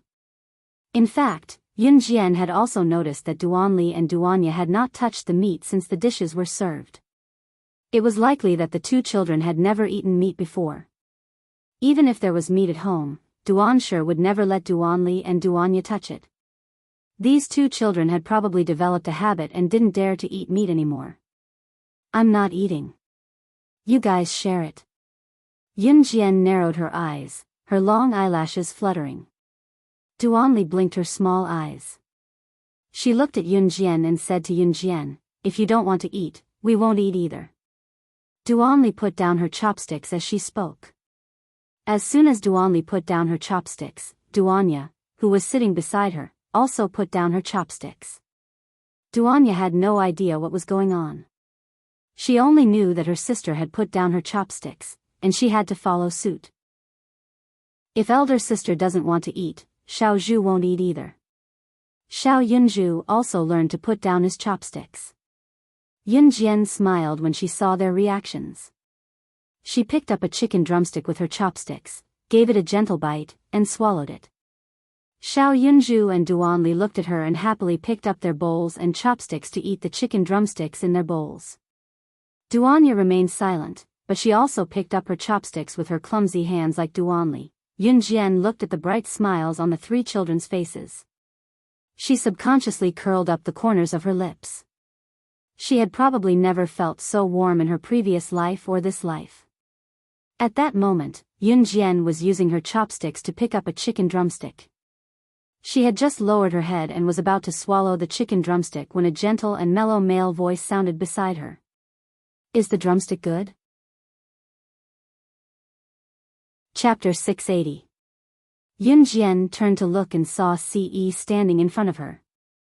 His jet-black hair accentuated his fair and handsome face, and his casual outfit made him stand out. Ce was the kind of person who got more and more attractive the more you looked at him. Yunjian couldn't help but be stunned when she turned to look at him. Do I look good? Ce walked over and rubbed Yunjian's head affectionately. Then, he reached out and lifted Xiao Yunju up from Yunjian's seat. Ce lifted Xiao Yunju and gently placed him beside Duanli. Duanya sat beside Duanli. The tables here were facing each other, but the stools were arranged in a row. If 3 people squeezed together, they could still sit together. Xiao Yunju, Duanli, and Duanya were small to begin with.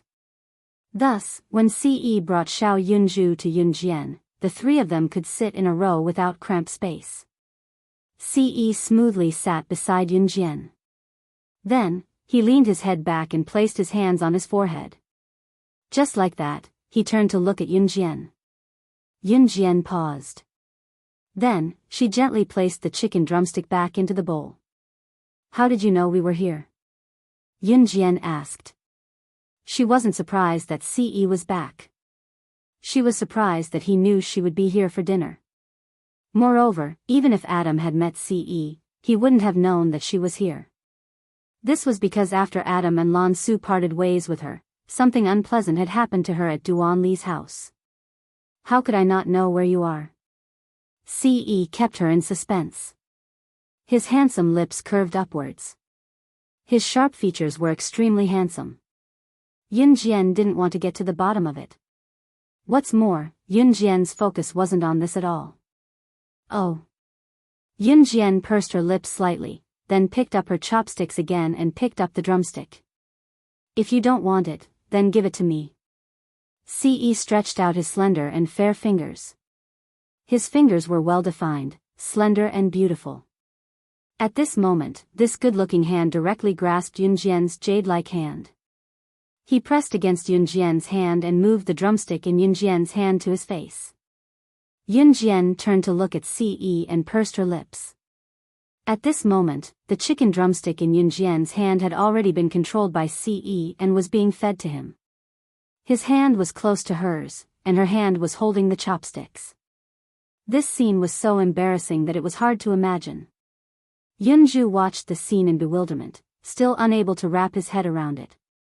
Duanli and Duanya were watching as well, Duanli's mouth agape. The three children had yet to recover from their shock. Ce had already taken a bite of the drumstick that Yunjian had just eaten. Once he did so, he let go of Yunjian's hand. Ce finished the entire drumstick in no time.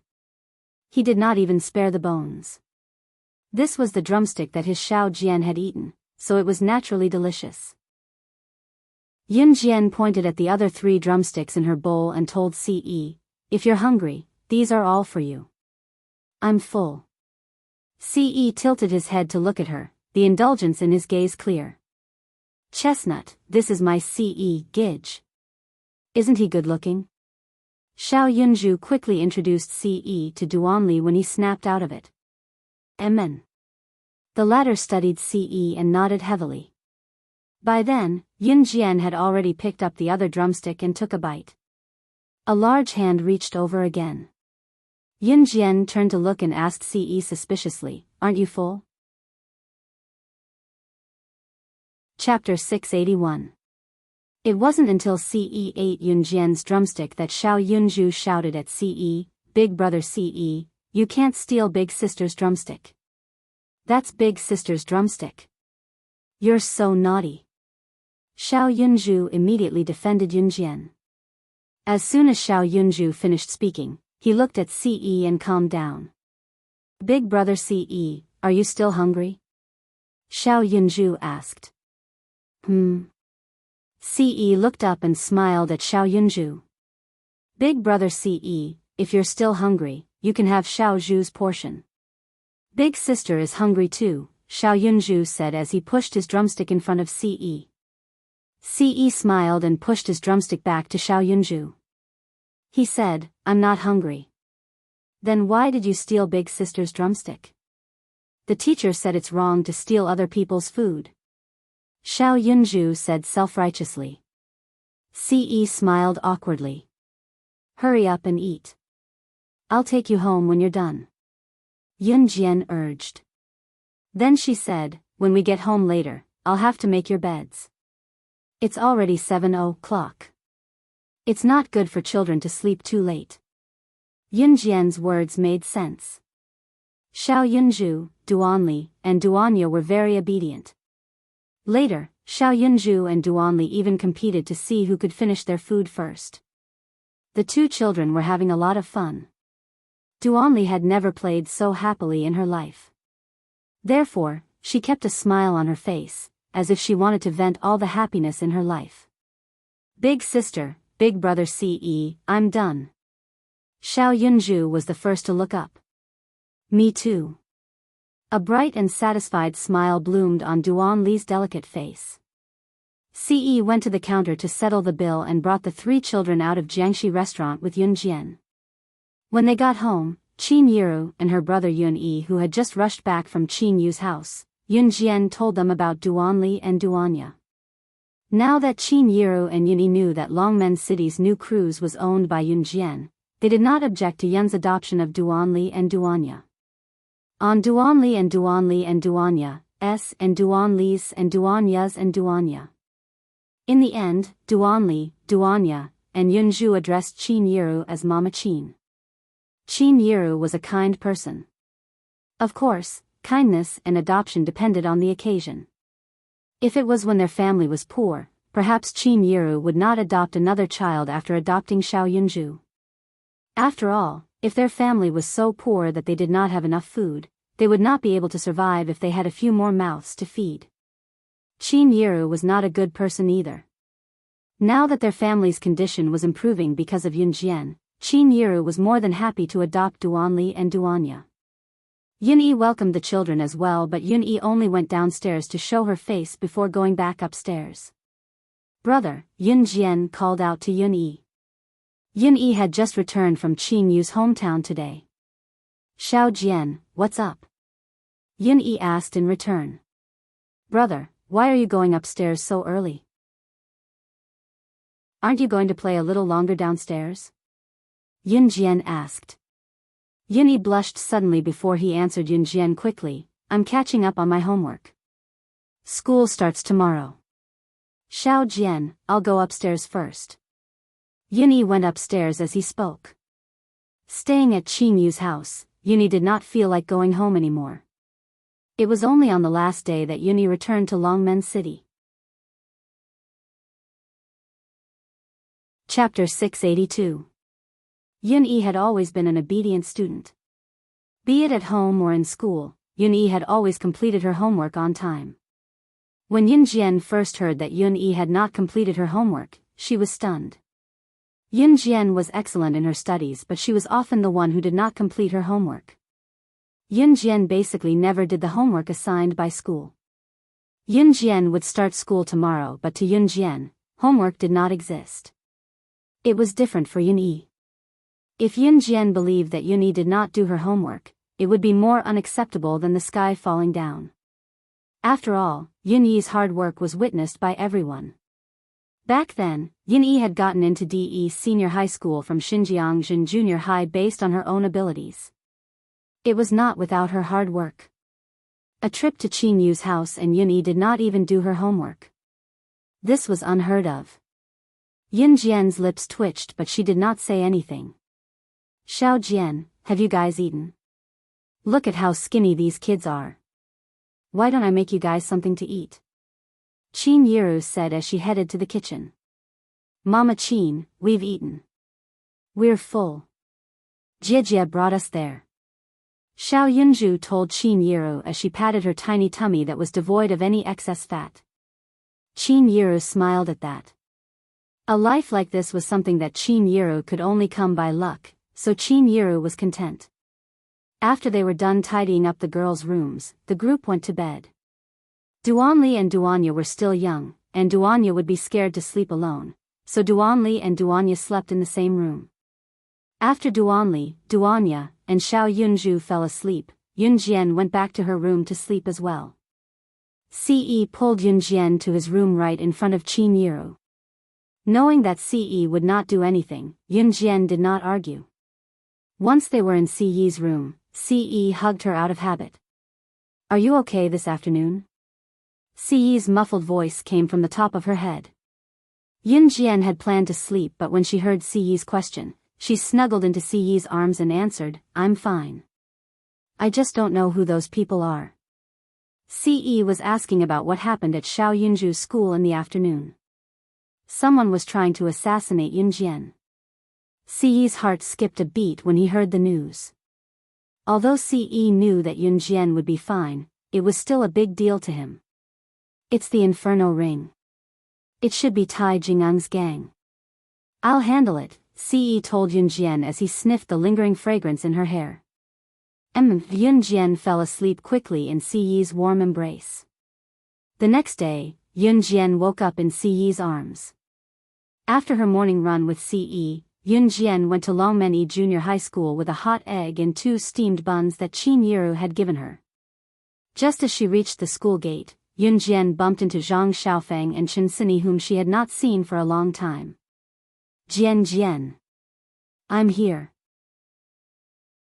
Chen Sini waved desperately at Yunjian the moment she saw Yunjian. Yunjian smiled faintly when she saw Chen Sini and turned to go over. Jian, you're early." Chen Sini hooked her arm around Yunjian's hand affectionately when she came over, leaving Zhang Xiaofeng alone. Hey, that's my master." Zhang Xiaofeng chased after her when he snapped out of it. Chapter 683. Yunjian followed Chen Sini and Zhang Xiaofeng from the school gate to the school building. The winter break had been going on for more than 20 days. When they first arrived at school, they bumped into familiar faces that they could not remember. They would often bump into students from other classes in school, but they did not know each other's names. This was a common occurrence in a student's life. Students from different classes would often bump into each other when they went to the washroom. However, after 3 years of middle school, they might not even know each other's names. Yunjian and the rest had just arrived at the school building when a handsome boy walked towards them. "Hi, you guys are here so early?" Ling Yichen waved as he walked towards Yunjian and the rest. When they first met, Yunjian did not have a good impression of Ling Yichen. However, after spending some time together, Yunjian did not hate Lin Yichen that much. Zhang Xiaofeng and Chen Sini's opinion of Lin Yichen had also improved significantly. Go. Didn't you come earlier than us?" Chen Sini waved at Ling Yichen as if she wanted to chase Lin Yichen away. Hee. Ling Yichen rubbed his head, a little embarrassed. Chen Sini continued to hold Yunjian's hand and ran ahead. Ling Yichen used to be a playboy in school. He had the potential to hook up with girls and was more diligent in changing girls than changing clothes. However, ever since he started hanging out with Yunjian and the rest, Ling Yichen had never had a girlfriend again. "Hey, you three, wait for me." Ling Yichen reached out and hooked his chin domineeringly. Then, he suddenly realized that Zhang Xiaofeng had already chased after Yunjian and Chen Sini. He quickly shouted and chased after them. "I'm not waiting, so I'm not waiting." Humph. Chen Sini turned around and made a funny face at Ling Yichen. She giggled and pulled Yunjian even faster. With a smirk, Yunjian followed Chen Sini and her friends back to the classroom, fooling around. Ling Yichen was not in the same class as Yunjian and the rest, so they parted ways not long after they reached the teaching block. After returning to the classroom, the homeroom teacher began to collect tuition fees. In 1999, the internet wasn't as convenient as it was now. Students in this era would bring money with them to class. Once the tuition fees were collected and the textbooks were distributed, it meant that the winter break was over and the new semester had officially begun. Zhang Xiaofeng and Chen Sini were sitting in their seats with their heads down. They were a little depressed. A new semester had just begun. Some students in the class were also talking about how the winter vacation had ended before it even started. They hadn't had enough fun. Fortunately, they only received their textbooks today, and the school ended at 11:00 in the afternoon. The school would only officially start the next day, so the teachers did not plan to keep the students until the evening. After class in the afternoon, Zhang Xiaofeng was the most excited. "Master, I have an uncle who opened a taekwondo dojo in Longmen City. Let's practice there today," Zhang Xiaofeng said excitedly. His father had an old friend named Swolin Wei. Zhang Xiaofeng called him uncle, and Zhang Xiaofeng was close to this uncle since he was young. Since Yunjian was willing to teach Zhang Xiaofeng real skills, Zhang Xiaofeng, Chen Sini, and Chen Sini had been waiting for Yunjian to teach Zhang Xiaofeng something after school. Now that Zhang Xiaofeng had an uncle who opened a taekwondo dojo, Zhang Xiaofeng suggested that they go there to practice. "Okay." Yunjian nodded. Chapter 684. Yunjian narrowed her eyes at Zhang Xiaofeng's words. "Zhang Xiaofeng, well done. You want Jianjian to compete with that uncle of yours, don't you? How dare you beat around the bush?" Chen Sini scolded Zhang Xiaofeng fervently now that she had something to use against him. Heh. Zhang Xiaofeng rubbed his nose and chuckled awkwardly when Chen Sini saw through his thoughts. As they spoke, the group had exited the school and was walking out of the school gate. Just as Yunjian stepped out of the street and headed for the opposite street, a female voice rang behind her. However, it was not directed at Yunjian. "Hi, Yichen, where are you guys going? Do you mind bringing me along?" The rather bold female voice came from behind. Yunjian turned around and saw the owner of the voice. The owner of the voice was a girl around 18 years old. The girl had short hair and looked like a boy. Moreover, she was dressed in men's clothing, which made her look more like a tomboy. However, it could be seen from the contours of her face that she was a girl. She did not look like a boy in terms of appearance. Sis Lin, why are you back? Ling Yichen's mood brightened instantly when he saw the girl dressed like a boy. He turned to ask her. I'm visiting my alma mater. I remember that you're in your 3rd year of junior high now, right? The girl who was addressed as Sis Lin was called Meng Lin, and she was replying to Ling Yichen with simple words. Yeah. Ling Yichen nodded and introduced Meng Lin to Yun Jian and the rest. This is Sis Lin. She's our senior, I guess. She's 2 years older than us and has graduated now. She's in her 2nd year of senior high in another province. Ling Yichen could not help chuckling as he spoke and continued, Sis Lin's results are great. She helped me a lot when I was in my 1st year of junior high. While Ling Yichen was introducing her to the others, Meng Lin was not shy.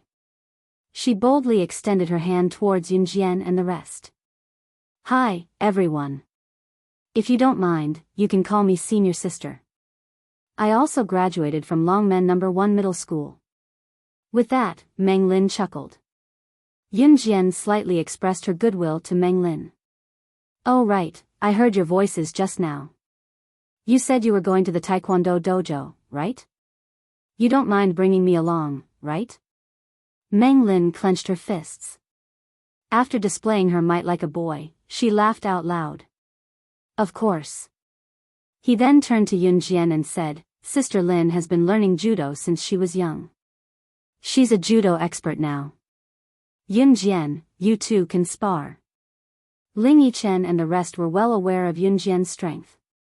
However, it was common for 2 people with some strength to spar with each other. Sure. Yun Jian smiled faintly. Her beauty was intriguing.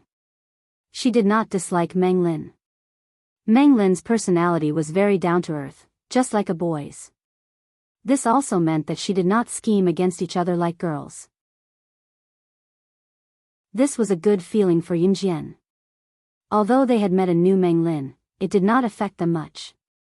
The group walked towards the Taekwondo dojo that Zhang Xiaofeng's family had just opened. After passing through a few streets, they passed through the downtown area. After passing through the downtown area, they saw Zhang Xiaofeng's Taekwondo dojo by the side of the road. Yun Jian and the rest walked into the Taekwondo dojo. Chapter 685. In this group of people who were dueling, the oldest was only around 25 years old, while the youngest was only 14 or 15 years old. Of course, there was also a group of kids from 7 to 13 or 14 years old sitting next to the dojo. It could be seen that the people who were fighting one-on-one were only limited to the oldest group of people in the Taekwondo channel. The fights were carried out in batches. The people fighting were divided into 2 groups based on their age. The older ones were fighting against the older ones while the younger ones were fighting against the younger ones. At this moment, the people who were fighting were the group of people between the ages of 14 and 25. When Yun Jian entered the dojo, she saw a middle-aged man in his 40s with white hair standing next to the 2 people fighting. It was undeniable that this middle-aged man with white hair was Zhang Xiaofeng's uncle, Zhuo Linwei. Uncle. Zhang Xiaofeng walked over with Yun Jian and the others when he saw Zhuo Linwei. Xiaofeng, you're here? Zhuo Linwei asked when he saw Zhang Xiaofeng and the others. Zhuo Linwei's dojo had only been open for a short time. It could be considered a new dojo. In fact, Zhuo Linwei was an international retired mercenary. It was no longer a secret that he was one of the best in the world. Because of his experience as a mercenary and Zhuo Linwei's own skills, he had a good grasp of Taekwondo. Therefore, when the dojo opened for business, people immediately signed up to learn it. In just a few days, the dojo was almost full. These are my friends. Zhang Xiaofeng pointed at Yun Jian and the others. His finger stopped at Yun Jian and he introduced her to Zhuo Linwei. Uncle, this is my master, Yun Jian. I've told you about her before. She's amazing. Zhang Xiaofeng's introduction made Zhuo Linwei take a closer look at Yun Jian. Yun Jian was also looking at Zhuo Linwei when she was being sized up. Zhuo Linwei had a kind of wild aura. At the same time, his rough appearance was hard to forget.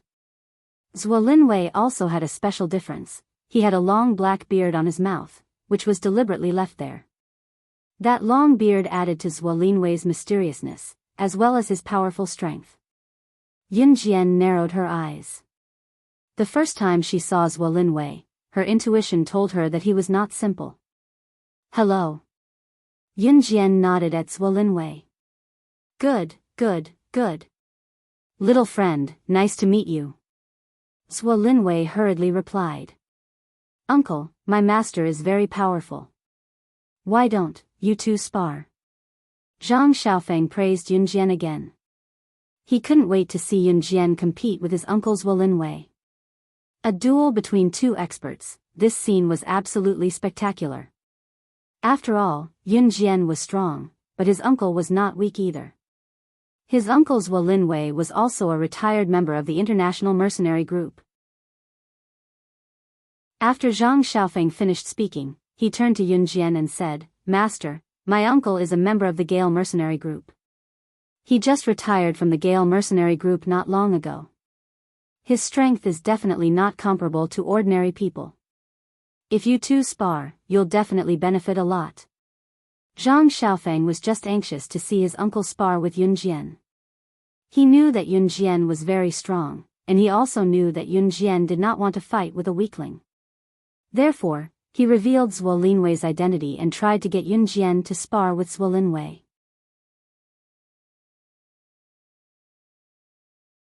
Chapter 686.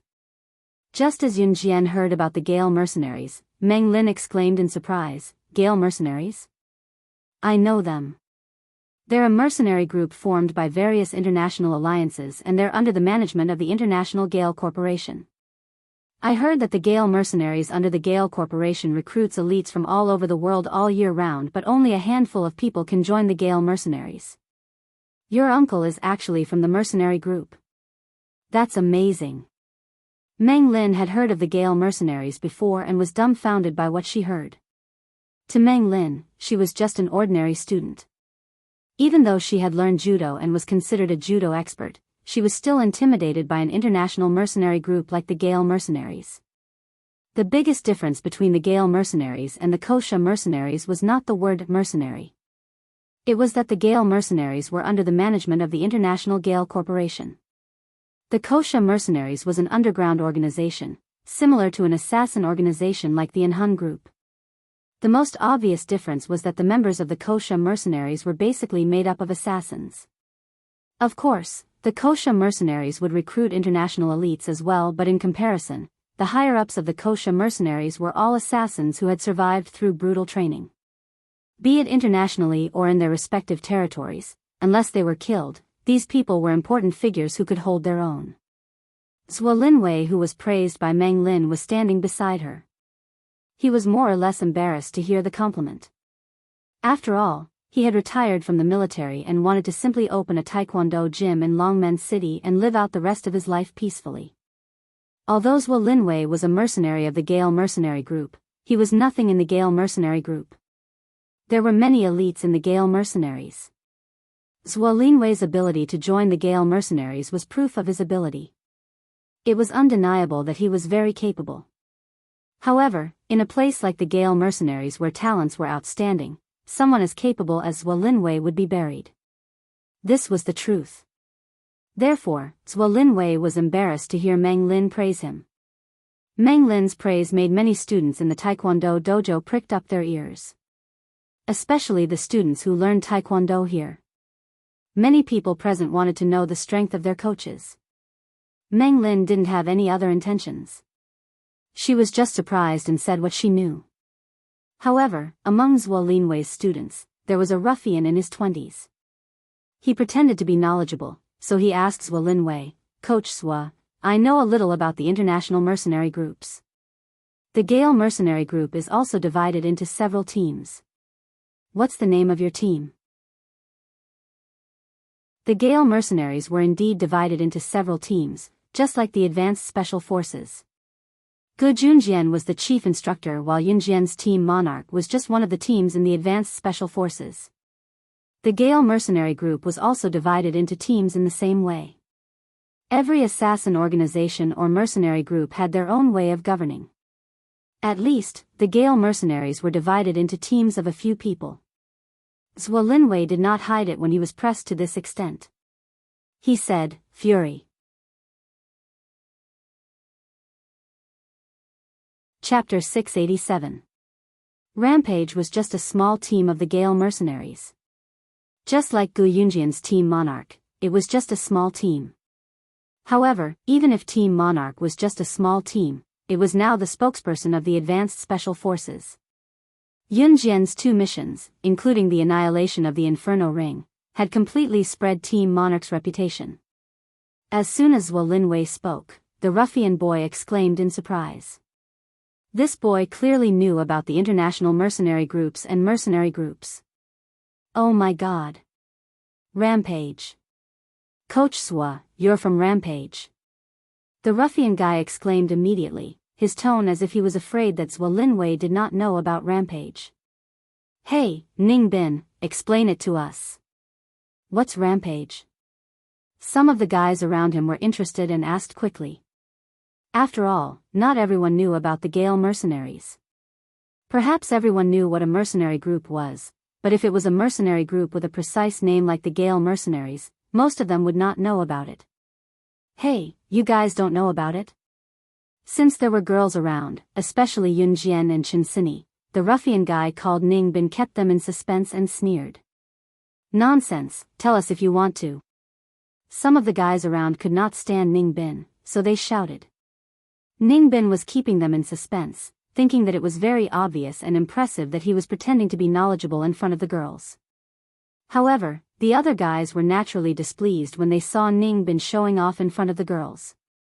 Being urged, Ning Bin said proudly, Hey, there are only 120 people in Rampage, but I heard that among these 120 people, the top 20 are all on the international rankings. Hackers, assassins, secret agents. Although they're not particularly high on the rankings, they're all kings of the elites. Ning Bin's boast caused many people present to gasp. Ning Bin, on the other hand, thought that he was impressive.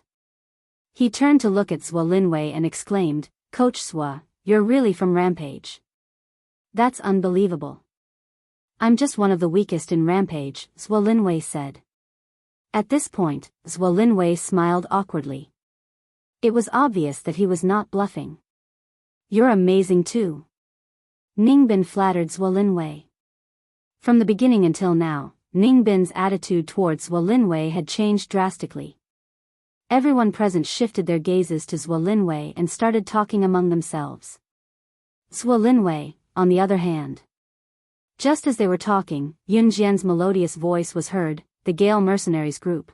As she spoke, she turned to Zhuo Linwei and asked, Since you're from Rampage, you should know Cotton, don't you? How's is he doing now? Cotton was a top figure in the Gale mercenary group. He was one of the top 3 hackers in the international hacker rankings.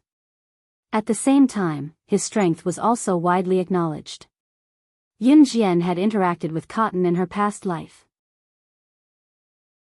Due to their dealings in firearms, they had been friends for some time. Therefore, when she heard about the Gale mercenaries group, she naturally asked. When Zhuo Linwei heard Yun Jian's words, he shouted in surprise, You know Commander Cotton? Chapter 688. Zhuo Linwei's gaze shifted from the others to Yun Jian. His eyes widened as he stared at Yun Jian in disbelief. In the Gale mercenaries, Cotton's position was equivalent to the leader of the Gale mercenaries. The Gale mercenaries and the Kosha mercenaries had different names. The boss of the Kosha mercenaries was equivalent to the leader of the Gale mercenaries. However, the Gale mercenaries were formed by mercenaries from all over the world. The leader of the Gale mercenaries was not as important as the boss of the Kosha mercenaries. For the Kosha mercenaries, as long as it was the boss of the Kosha mercenaries, they would do whatever the boss said. However, the Gale mercenaries were different. In the Gale mercenaries, everyone in the alliance had the right to speak. In other words, the leader of the Gale mercenaries could not do whatever he wanted. As for Cotton, he was personally invited back by the leader of the Gale mercenaries. Cotton's power in the Gale mercenaries was equivalent to the leader of the Gale mercenaries. Sometimes, Cotton's words were even more effective than the leader's. That was the difference. A character like Zhuo Linwei would never have the chance to talk to Cotton. Therefore, when he heard Yun Jian call Cotton a kid, Zhuo Linwei was so surprised. After all, Yun Jian was only a 16-year-old girl. Zhuo Linwei had never mentioned Cotton before. Since Yun Jian mentioned him, it meant that she knew this person and even knew Cotton. Seeing Zhuo Linwei so surprised, everyone present was stunned. Who was Cotton? Who was the leader of the Gale mercenaries? If Zhuo Linwei, who had retired from the Gale mercenaries, was so surprised, then this person was definitely not simple. For a moment, everyone present turned to look at Yun Jian. Who is Cotton? Ningbin suddenly felt that Yun Jian had stolen his limelight. Although he was unhappy, Ningbin would not insult in front of Yun Jian. There was no other reason except that Ningbin pretended to know a lot in front of Yun Jian. If it weren't for the two girls, Yun Jian and Chen Sini, he probably wouldn't even bother to say anything one-sided. Yun Jian and Chen Sini were both good-looking. In comparison, Yun Jian was prettier, so Ningbin had long taken a fancy to her and wanted to show off himself. Ningbin's question was actually directed at Yun Jian. However, Yun Jian didn't even look at Ningbin. She looked at Zhuo Linwei and answered his question, "Yes, I do." Not only did they know each other, but when Yun Jian first entered the hacker world, Cotton could be considered her elder. In the end, in less than 2 months, she cracked the broken program in Cotton's hands and made a mess of it. Cotton had to pay a huge price for it. He lost $1 billion. Of course, $1 billion was nothing to Cotton. Cotton wasn't angry. Later on, Yun Jian worked with Cotton on a batch of firearms business. Of course, the time they spent together was only a few days. Yun Jian knew a lot of people, and Cotton was just one of them. Yun Jian's simple sentence stunned Zhuo Linwei. Even as a member of the Gale mercenary group, he didn't have the ability to meet Cotton, but Yun Jian actually knew Cotton? Ningbin, who was standing at the side, was very unhappy with the feeling of being ignored.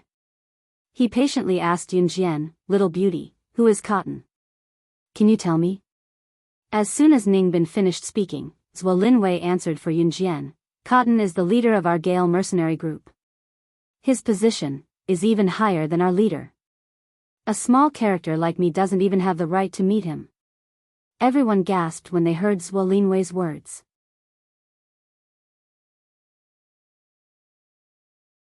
Chapter 689. Zhuo Linwei looked at Yun Jian in surprise. He took 2 deep breaths and asked, "Young friend, may I ask who you are?" The word "yes" was delayed for a long time. It was enough to show Zhuo Linwei's surprise. Hearing Zhuo Linwei's words, everyone present stared at Yun Jian, as if they wanted to stare a big hole in Yun Jian's body. Yun Jian just gently pursed her lips. Her delicate and perfect little face quickly revealed a bright smile. She answered Zhuo Linwei, "My name is Yun Jian.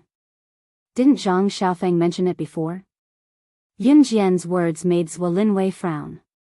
Of course, Zhuo Linwei didn't intend to hear Yun Jian's true identity from her. After all, there were so many people present. Even if Yun Jian wanted to say it, she couldn't say it in front of so many people. Of course, after Yun Jian said it, many people present felt that it was meaningless. "TSK, who does she think she is?" "I think she's just bragging," a boy couldn't help but shout. "Bragging, bragging, bragging my ass. If you don't have the ability, why don't you brag for me too?" When Zhang Xiaofeng heard it, he quickly jumped out to speak for Yun Jian. At the same time, he fiercely scolded the boy. That boy was scared by Zhang Xiaofeng's aggressive words. Of course, perhaps because he knew the relationship between Zhang Xiaofeng and Zhuo Linwei, the boy who scolded Yun Jian just now didn't dare to say anything. "Hee, I didn't expect you to be so pleasing to the eye." When Chen Sini saw Zhang Xiaofeng speaking for Yun Jian, she couldn't help but praise Zhang Xiaofeng. "Better than you." Zhang Xiaofeng and Chen Sini bickered. Then, he ran over to Yun Jian. "Cough, cough. Zhuo Linwei coughed softly, forced to look at Yun Jian squarely. At this moment, Zhuo Linwei really wanted to spar with Yun Jian. Chen, your friends are really interesting. Meng Lin also stepped forward and said. Then, she reached out her hand to stroke her short hair. Like a boy, she extended her hand to Yun Jian and said, Beauty, you don't mind being friends with me, right? Let's get to know each other again. My name is Meng Lin. I'm your senior from 2 years ago. Meng Lin reached out to Yun Jian boldly. Everyone liked to make friends with the strong, and Meng Lin was no exception. Yun Jian narrowed her eyes at the same time and reached out her hand. Yun Jian. Yun Jian stretched out her hand and repeated her name to Meng Lin. It could be considered that she intended to befriend Meng Lin. To be honest, Yun Jian quite liked bold and manly women like Meng Lin. From the beginning, Yun Jian had a good impression of Meng Lin. Hey, are you guys done talking? Xiaofeng said that you're very strong. If it's convenient, why don't you spar with me? Zhuo Linwei liked to spar. To him, challenging the strong was also one of life's greatest pleasures. Therefore, he extended his hand to Yun Jian to express his thoughts. That's right. Master, why don't you spar with my uncle? Besides, everyone wants to see what you're capable of, right?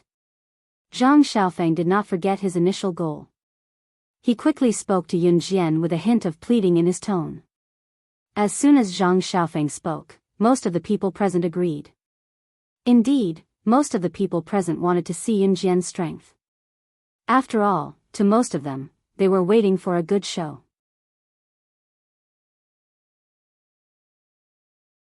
Chapter 690. The questions from before, including Gale mercenaries and Yun Jian's acquaintance with cotton, were quickly tossed to the back of everyone's mind. At this moment, there was only one thing that everyone present was interested in. Yun Jian was going to fight Coach Zhuo Linwei one-on-one. The students in the Taekwondo dojo were especially excited at this moment. One of them was the coach of the Taekwondo dojo, a former mercenary of the International Fierce Wind Mercenary Group, who had just retired from the army. The other one was an underage girl, who knew a big shot that even Zhuo Linwei, a mercenary, was afraid of. What's more, Zhang Xiaofeng had always praised Yun Jian, so everyone present was eager to see how powerful Yun Jian was. Compared with Coach Zhuo Linwei, who was more powerful, Yun Jian or Zhuo Linwei? Yun Jian, come on. Hearing that Yun Jian was going to fight Zhuo Linwei one-on-one, Meng Lin, who had just become friends with Yun Jian, stretched out her right hand and made a gesture of encouragement to Yun Jian. Okay, Yun Jian replied calmly, but there was a glimmer of light in her eyes. Come on. Zhuo Linwei also stretched out his hand and signaled Yun Jian, and at the same time, he announced loudly. Yun Jian's eyes flashed, and she curled her lips. Then she walked towards the place where the students were fighting one-on-one. There was a simple arena on the ground. Master, come on. Master, come on. Master will win. When Yun Jian walked to the opposite side of Zhuo Linwei, and they looked at each other, Zhang Xiaofeng's desperate shout was heard. The people present were automatically divided into two groups. Of course, the group of students who were training in Zhuo Linwei's Taekwondo dojo naturally cheered for Zhuo Linwei. However, the one who shouted the loudest was undoubtedly Zhang Xiaofeng. Zhang Xiaofeng was shouting with all his strength. Brat, uncle has also treated you well. You're not cheering for me and you're cheering for her. Even if it's just for show, you're too cruel to uncle's heart. Zhuo Linwei and Yun Jian stood facing each other. At this moment, he couldn't help but tease Zhang Xiaofeng. His tone was even joking. Hey! Zhang Xiaofeng stuck his tongue out awkwardly, but he did not stop cheering for Yun Jian. Then let's begin. Zhuo Linwei changed his joking tone and turned to look at Yun Jian. When he spoke, there was a trace of seriousness and seriousness. Let me make it clear in advance, little friend. I won't go easy on you, so you can't go easy on me either. Show me what you've got. Let's compete fairly. Regardless of whether you lose or I lose, this is just a friendly duel. Zhuo Linwei said. It had to be said that Zhuo Linwei was quite farsighted. After all, some people would lose their dignity if they lost a duel. After the duel, they would cry and shout that they were going to die. They would even treat the opponent who defeated them as an enemy. It wasn't like Yun Jian had never encountered this kind of situation. It had happened a few times before. Therefore, Yun Jian preferred Zhuo Linwei's way of talking about this kind of thing. I have no objections. Let's begin. Yun Jian also became serious. Zhuo Linwei was a member of the Gale mercenary group. This also meant that his strength was not ordinary. Yun Jian would not underestimate any opponent. At the same time, she would not let go of any opportunity to win. In short, she would not go easy on Zhuo Linwei for any reason. Chapter 691. When Yun Jian said that they could begin, a lot of people felt their hearts clench. Zhuo Linwei turned his sharp eyes to Yun Jian. He looked directly at the girl who dared to challenge him one-on-one. Zhuo Linwei had a big body and a thick waist. His body was sturdy and powerful. He had long trained his muscles. Because of his many years of experience as a mercenary, he had a decisive advantage over Yun Jian in terms of physical strength. Although Yun Jian was strong, her physical strength was far from her previous lives.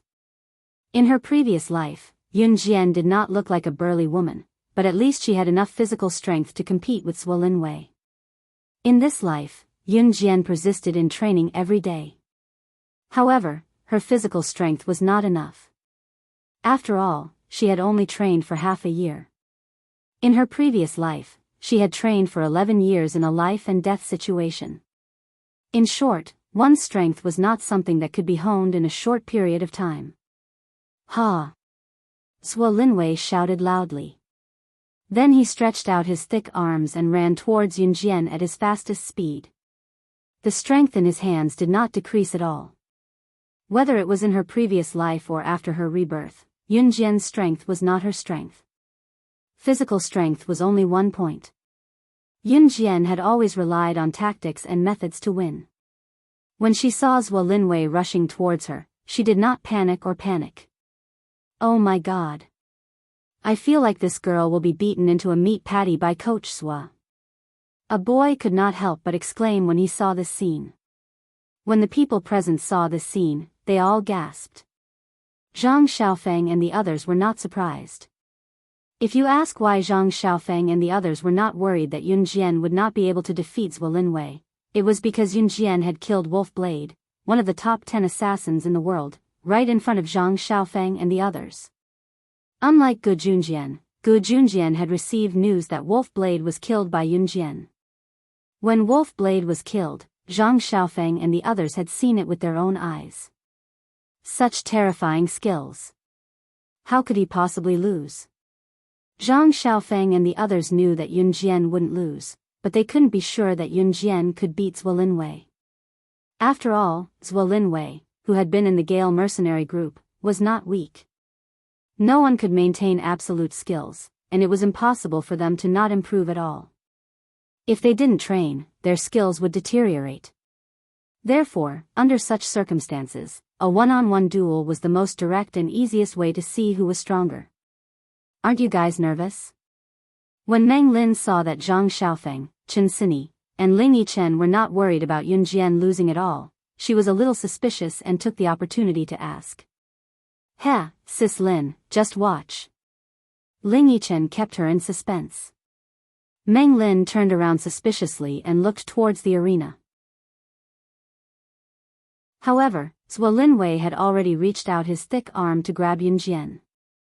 He tried to grab Yun Jian's arm and at the same time, give Yun Jian a somersault in order to win in one move. However, before Zhuo Linwei could touch Yun Jian's arm, Yun Jian's body was like a coiling snake. She leaned to the side and dodged Zhuo Linwei's grab in an instant. Zhuo Linwei was a little surprised for a second. Then, he turned around and tried to suppress Yun Jian to prevent her from attacking further. However, Zhuo Linwei didn't know that Yun Jian was strong because of her speed, accuracy, ruthlessness, and ferocity. Yun Jian bent sideways and circled from Zhuo Linwei's front to his back. At the same time, she took out her butterfly knife. Before Zhuo Linwei could turn around to suppress her, her unsheathed knife was already pressed against Zhuo Linwei's back, where his heart was.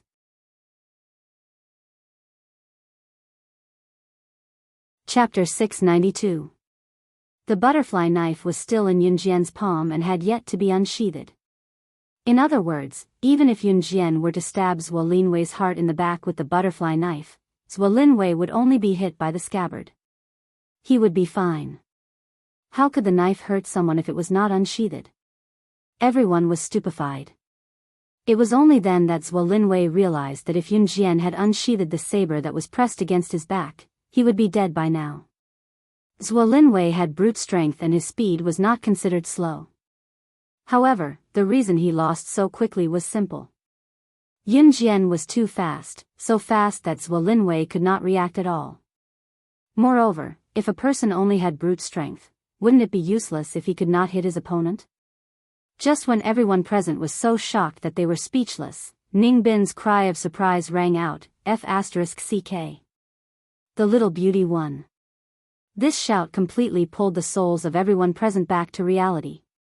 Although Zhang Xiaofeng, Chen Sini, and Ling Yichen had seen Yun Jian's skills before, they could not help but shiver from the bottom of their hearts when they witnessed Yun Jian's skills again. Meng Lin also widened her eyes at the scene in front of her. At the same time, she gulped a few times and could not help but criticize in her heart. In any case, she had grown up practicing judo and was older than Yun Jian. But what about her skills? If she, Meng Lin, was the one who fought Yun Jian, she dared to bet that she would have been subdued by Yun Jian before she could even lift her hand. Ha ha ha. At that moment, Zhuo Linwei's heroic voice was heard. Everyone turned to look at Zhuo Linwei. They saw that Yun Jian had already put away the butterfly knife and habitually hid it in her pocket. The younger generation will surpass us in time. The younger generation will surpass us in time.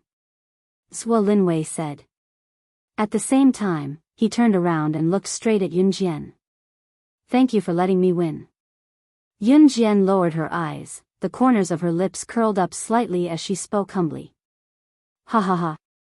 Like I said, my master. How could he lose? At this moment, the happiest person was probably Zhang Xiaofeng. At this moment, Zhang Xiaofeng stood in front of everyone and smiled without caring about his image. Zhang Xiaofeng was quite good-looking, but his smile completely ruined his image. That's enough. Chen Sini was also happy for Yun Jian. Of course, at the same time, she did not forget to tease Zhang Xiaofeng. Hee hee. Zhang Xiaofeng laughed and ran towards Yun Jian. As he ran, Zhang Xiaofeng even shouted exaggeratedly, Master, how could your move be so powerful? Teach me quickly. Yun Jian had gradually begun to teach Zhang Xiaofeng moves. After half a semester, Zhang Xiaofeng had almost mastered the chopstick throwing. Half a semester was not enough for Zhang Xiaofeng to master the chopstick throwing to perfection, and Yun Jian did not ask Zhang Xiaofeng to stop. Moreover, the purpose of coming to this taekwondo dojo today was to teach Zhang Xiaofeng moves. Yun Jian did not intend to hide it. She stretched out her jade-like hand and then started to move. Today, I'll teach you this. You have to be fast and accurate. If the opponent attacks you, you have to remember that you have to dodge the opponent's attack at the same time. At the same time, you can't determine whether the opponent has a follow-up move. Therefore, during the time when you dodge the opponent's attack, use the knife to block the opponent's fatal point. This is very important. Yun Jian repeated the movements just now. Her moves were clean and neat. Zhang Xiaofeng listened and nodded. Even Zhuo Linwei was surprised. A cloud of doubt floated in the hearts of everyone present. Who taught Yun Jian such good moves?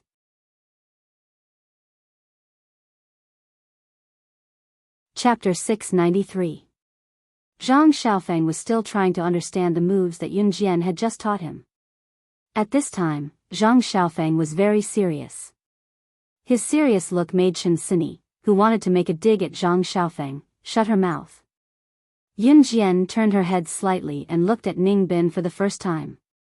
Ning Bin had been talking to himself, so Yun Jian didn't pay attention to him at all. Perhaps there were indeed many girls who liked to talk to and get close to a guy like Ning Bin who liked to act cool and pretentious. Seeing that Yun Jian finally turned her head and intended to talk to him for once, Ning Bin was wild with joy. He looked at Yun Jian, looking forward to Yun Jian's answer.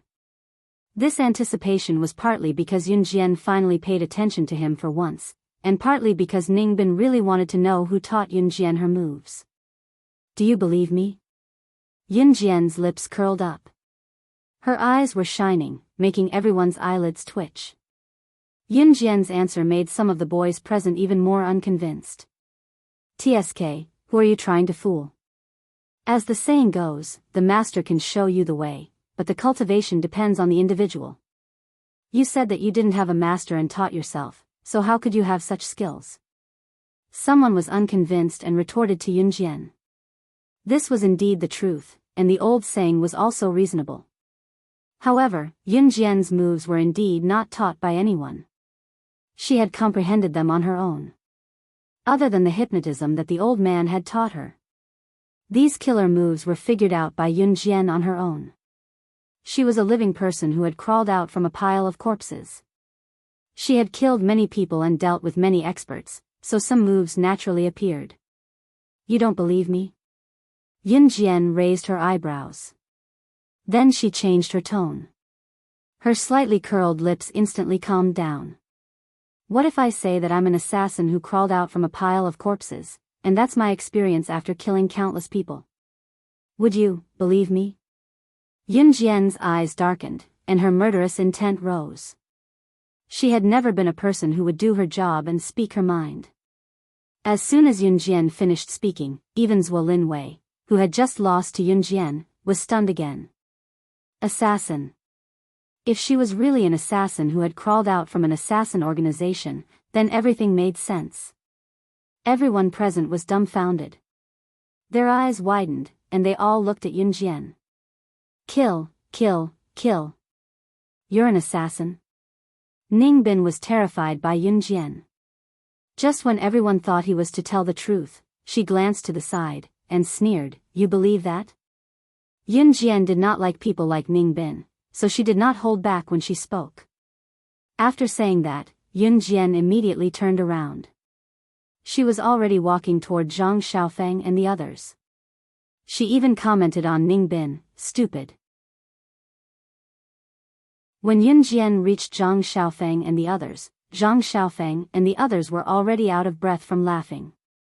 In fact, from the beginning, Zhang Xiaofeng and the others were disgusted by people like Ning Bin who liked to speak in a sarcastic manner and pretended to be arrogant in front of others.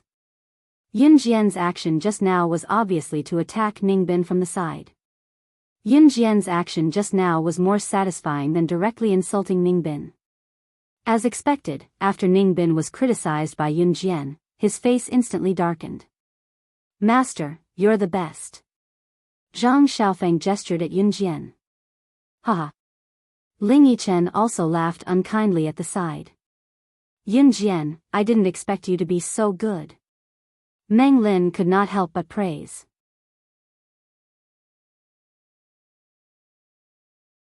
Chapter 694. Meng Lin also gave Chen Sini a big smile. There was a round clock hanging in front of the Taekwondo dojo. Yun Jian could see the time on the clock when she looked up. It was already 12:00 in the afternoon.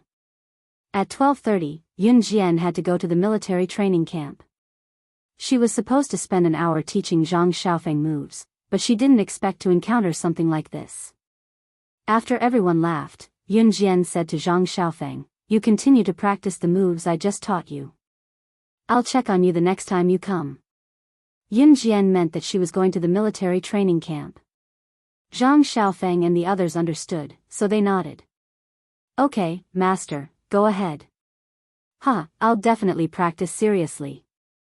Zhang Xiaofeng was in high spirits. In Zhang Xiaofeng's heart, he had already set Yun Jian as his goal. Working hard towards his goal was what Zhang Xiaofeng wanted to do the most at the moment. Okay. Yunjian nodded and was about to turn around and leave the Taekwondo dojo. Yunjian, wait. Before Yunjian could lift her foot to leave, Meng Lin's voice came from behind. Yes? Yunjian turned her head slightly and looked at Meng Lin. Yunjian had a good impression of Meng Lin, so Yunjian wouldn't ignore her. I'm going to start school tomorrow. I'll be leaving at 4:00 in the afternoon. Because I'm out of the province, I might not be able to come back for a long time. But I'm definitely going to make friends with you. You can come and play with me during your next break. Yichen knows where my school is. Meng Lin invited Yunjian. It was apparent that the tomboy Meng Lin, who was tall and short-haired, was really planning to befriend Yunjian. Okay. Yunjian narrowed her eyes slightly. She looked at Meng Lin's bold appearance and immediately agreed. Okay. Meng Lin also nodded vigorously at Yunjian. Under everyone's gaze, Yunjian walked out of the Taekwondo dojo. If he left for the military training camp at 12:00, he would naturally arrive on time at 12:30. Chu Ning, Chu Xiangnan, and the rest had been training at the training ground since early in the morning. When they saw Yunjian, the rest of Team Monarch gathered around her. Chu Xiangnan walked up to Yunjian in an even more exaggerated manner and said bluntly, "Hey, Yunjian, did you know? I heard that our officer Gu is getting married."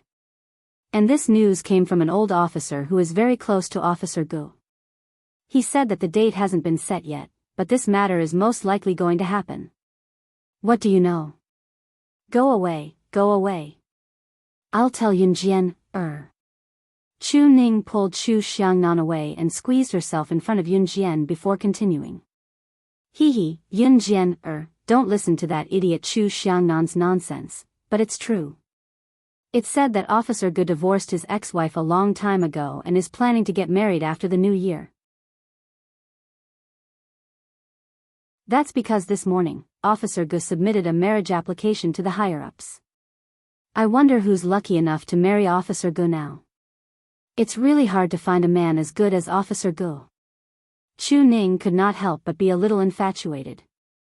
After all, Gu Yunjian's looks were not bad. With a proper military face and a proper military uniform, Gu Junjian was really worthy of a valiant military posture. However, even though Gu Junjian was already in his 40s, it was not hard to tell that Gu Junjian was not bad looking when he was young. Since Officer Gu is so good, why don't you marry him? Chu Xiangnan glanced at Chu Ning. He did not realize that he had said something so sour. You. F***CKU. Chu Ning clenched her fists and chased after Chu Xiangnan as soon as she heard him. Yunjian chuckled awkwardly, the corners of her lips twitching subtly. What should she say? That the person who said that Officer Gu was getting married was her mother? It turned out that Gu Junjian had already submitted a marriage application to the higher-ups. You're tuning in to the Romantic Tales YouTube channel. Don't forget to subscribe and join us on this journey to catch the most captivating stories.